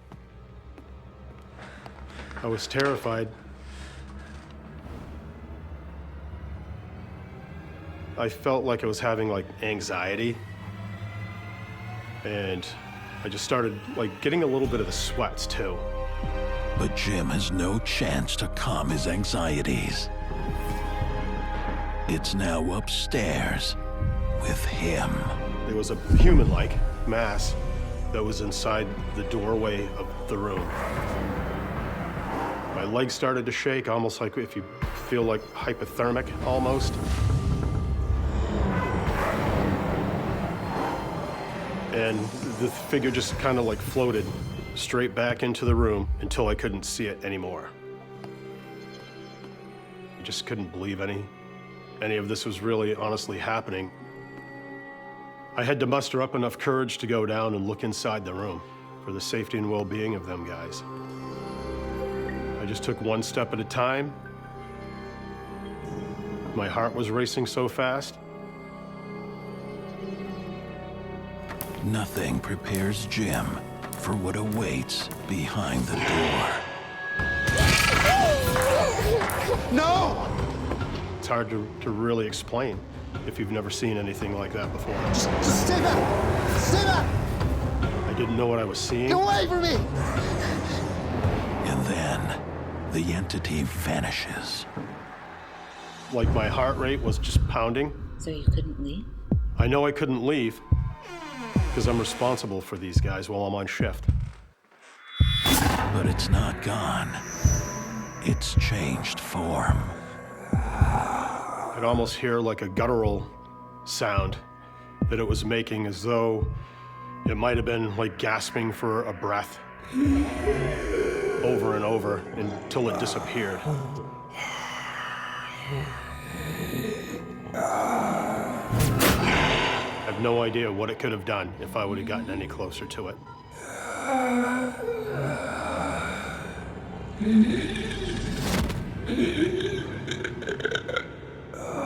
Jim assumes that the dark, shadowy mist that he encounters in the doorway to the residence room is evil, that it means him harm. That may be the case. There are some who believe that dark in appearance means dark in nature. But other cultures believe that dark and shadowy figures are the opposite, that they are good, that these are the spirits of our loved ones who are backlit by the light of the afterlife. And so all we can see is their shadow. For me, at least, the jury is still out.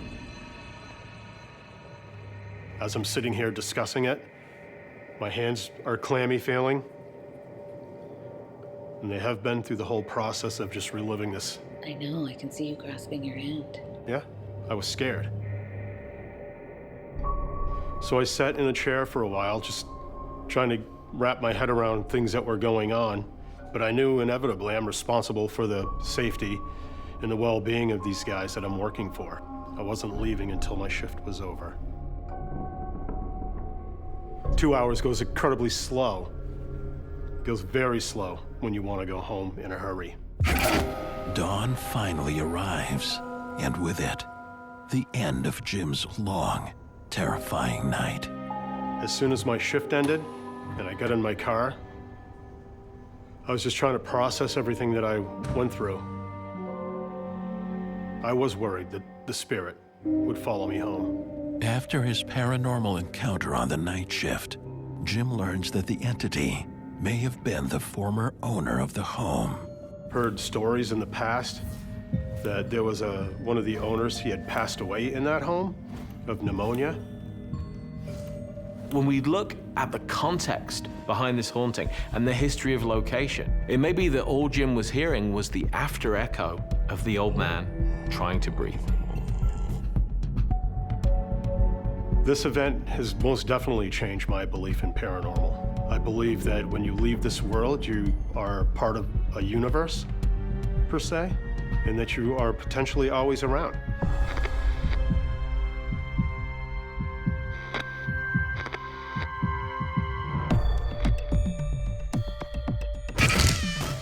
I have no idea what was going on in that house.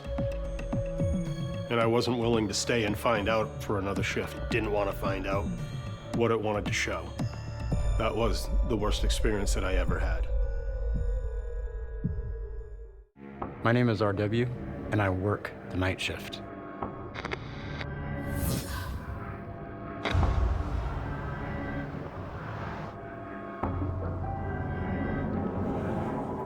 "22-year-old RW returns to his old high school to work as a custodian on the graveyard shift. I really needed this job because my wife left me and I became a single dad.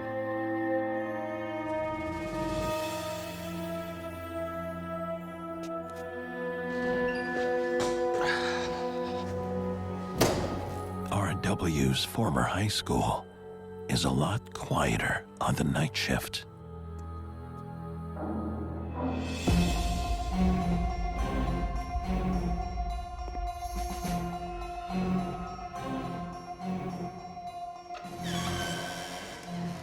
Did you hear any strange things about this school? You know, as a student going there, when different students would talk about odd things that happened. However, though, we dismissed that because I was a complete skeptic. But the day custodian is a believer and warns RW to be careful in the auditorium. All right, are you messing with me? I'm not messing with you. You okay? I'm fine.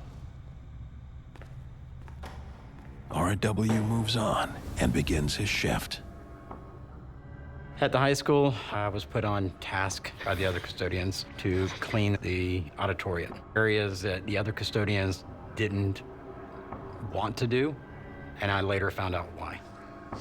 A big task ahead of him. He gets to work.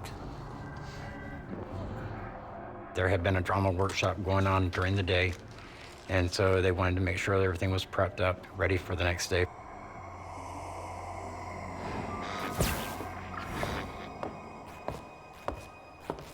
Not long on the job, it begins to get strange. I began to hear footsteps that were going back and forth across the stage. I knew I was the only one there. At least I believed I was. Still being a skeptic, it didn't faze me really. Didn't pay attention to it. I dismissed it when I heard footsteps going by.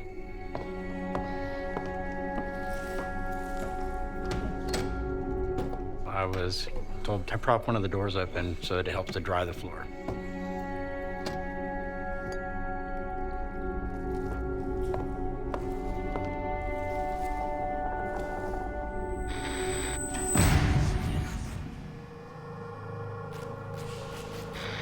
As I was mopping, that's when the door slammed shut. It was propped open good, but it slammed with a force. There was no way for that door to slam on its own. It scared the crap out of me. There was a thick prop that I had up in front of it. It wasn't even laying in close vicinity of where it had been. Someone had to have moved that and slammed the door shut.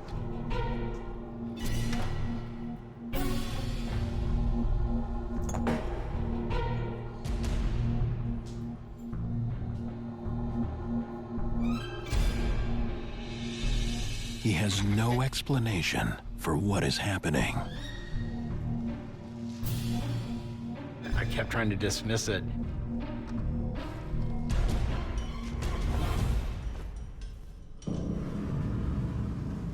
Hello?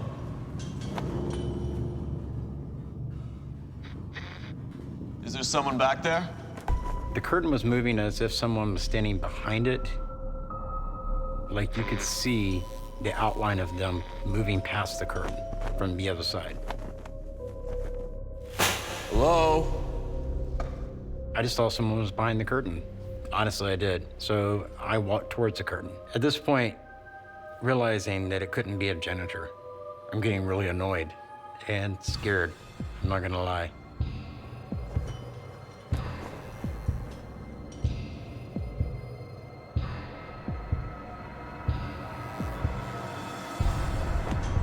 When I went up the stage left entrance, there was a stairwell there.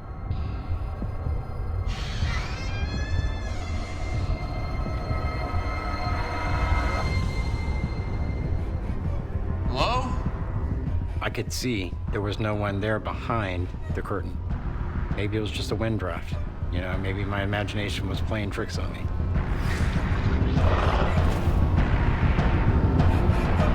Get it together, man.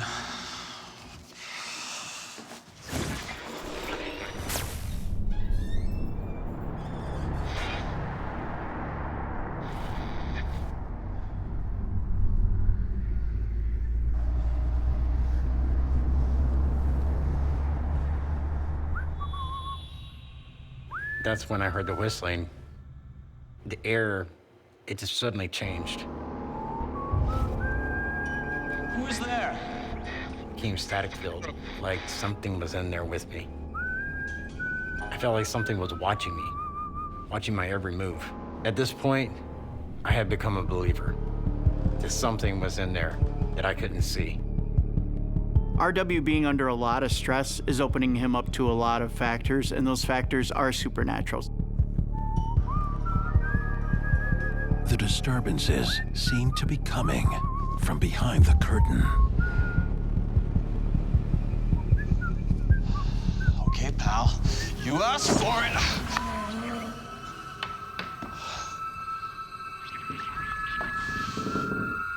Someone was behind me again, and I couldn't see them. Oh, come on. RW. I hear someone call my name from center stage. RW. I was terrified. The whispering of RW's name is an immediate way of saying, I'm here, don't doubt that I'm here. But I'm here, and I want you to address me. It's time now for us to communicate with each other.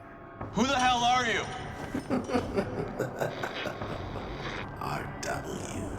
RW tries to be brave. If you're messing with me, I've had enough.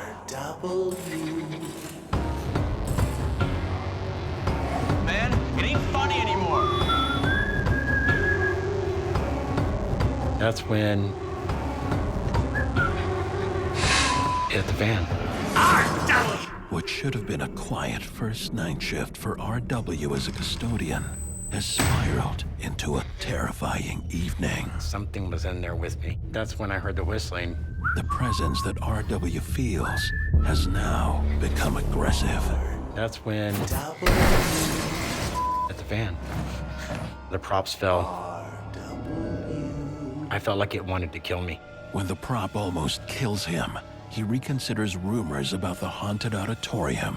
This Mr. Rainier was a teacher who had been killed back in the 70s, and a prop had fallen on him when he was there working late one night, and no one was there to help him, and he died. It's a violent movement of an object to get something to drop to show RW, this is how I died. I also think the drama teacher is maybe being a little forceful with this message too, which is driving RW's fear. It's kind of spiraling a little out of control.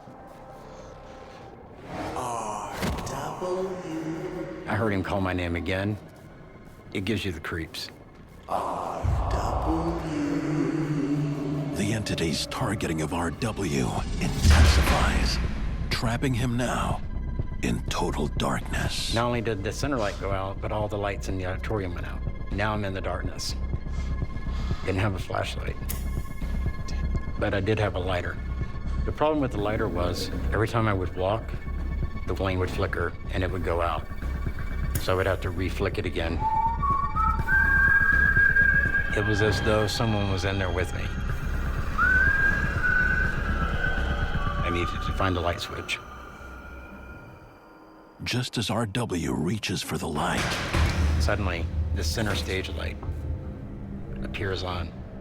And that's when I see someone standing in the direct beam of that light on center stage. I was scared.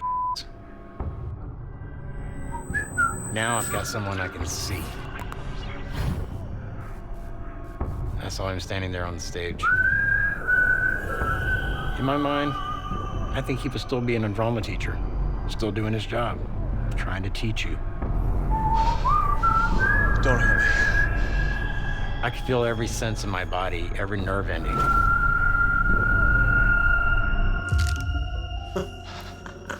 What do you want?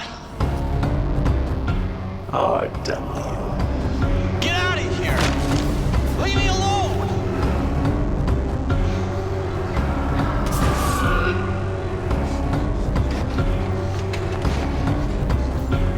I did an about face, and I ran out of that auditorium as fast as I could. I was gone. RW bails on his first and only night shift at this haunted school. I told them that I couldn't come back. They understood why. Why do you think the spirit of Mr. Rainier targeted you? I started replaying it in my mind, thinking of all the incidences that had happened. And if he had really wanted to kill me, he could have. I think he was more or less trying to show me how he died and the fear that he felt being trapped there an entire night with no help. This was my old high school. Plus, I had been a student who had been in drama.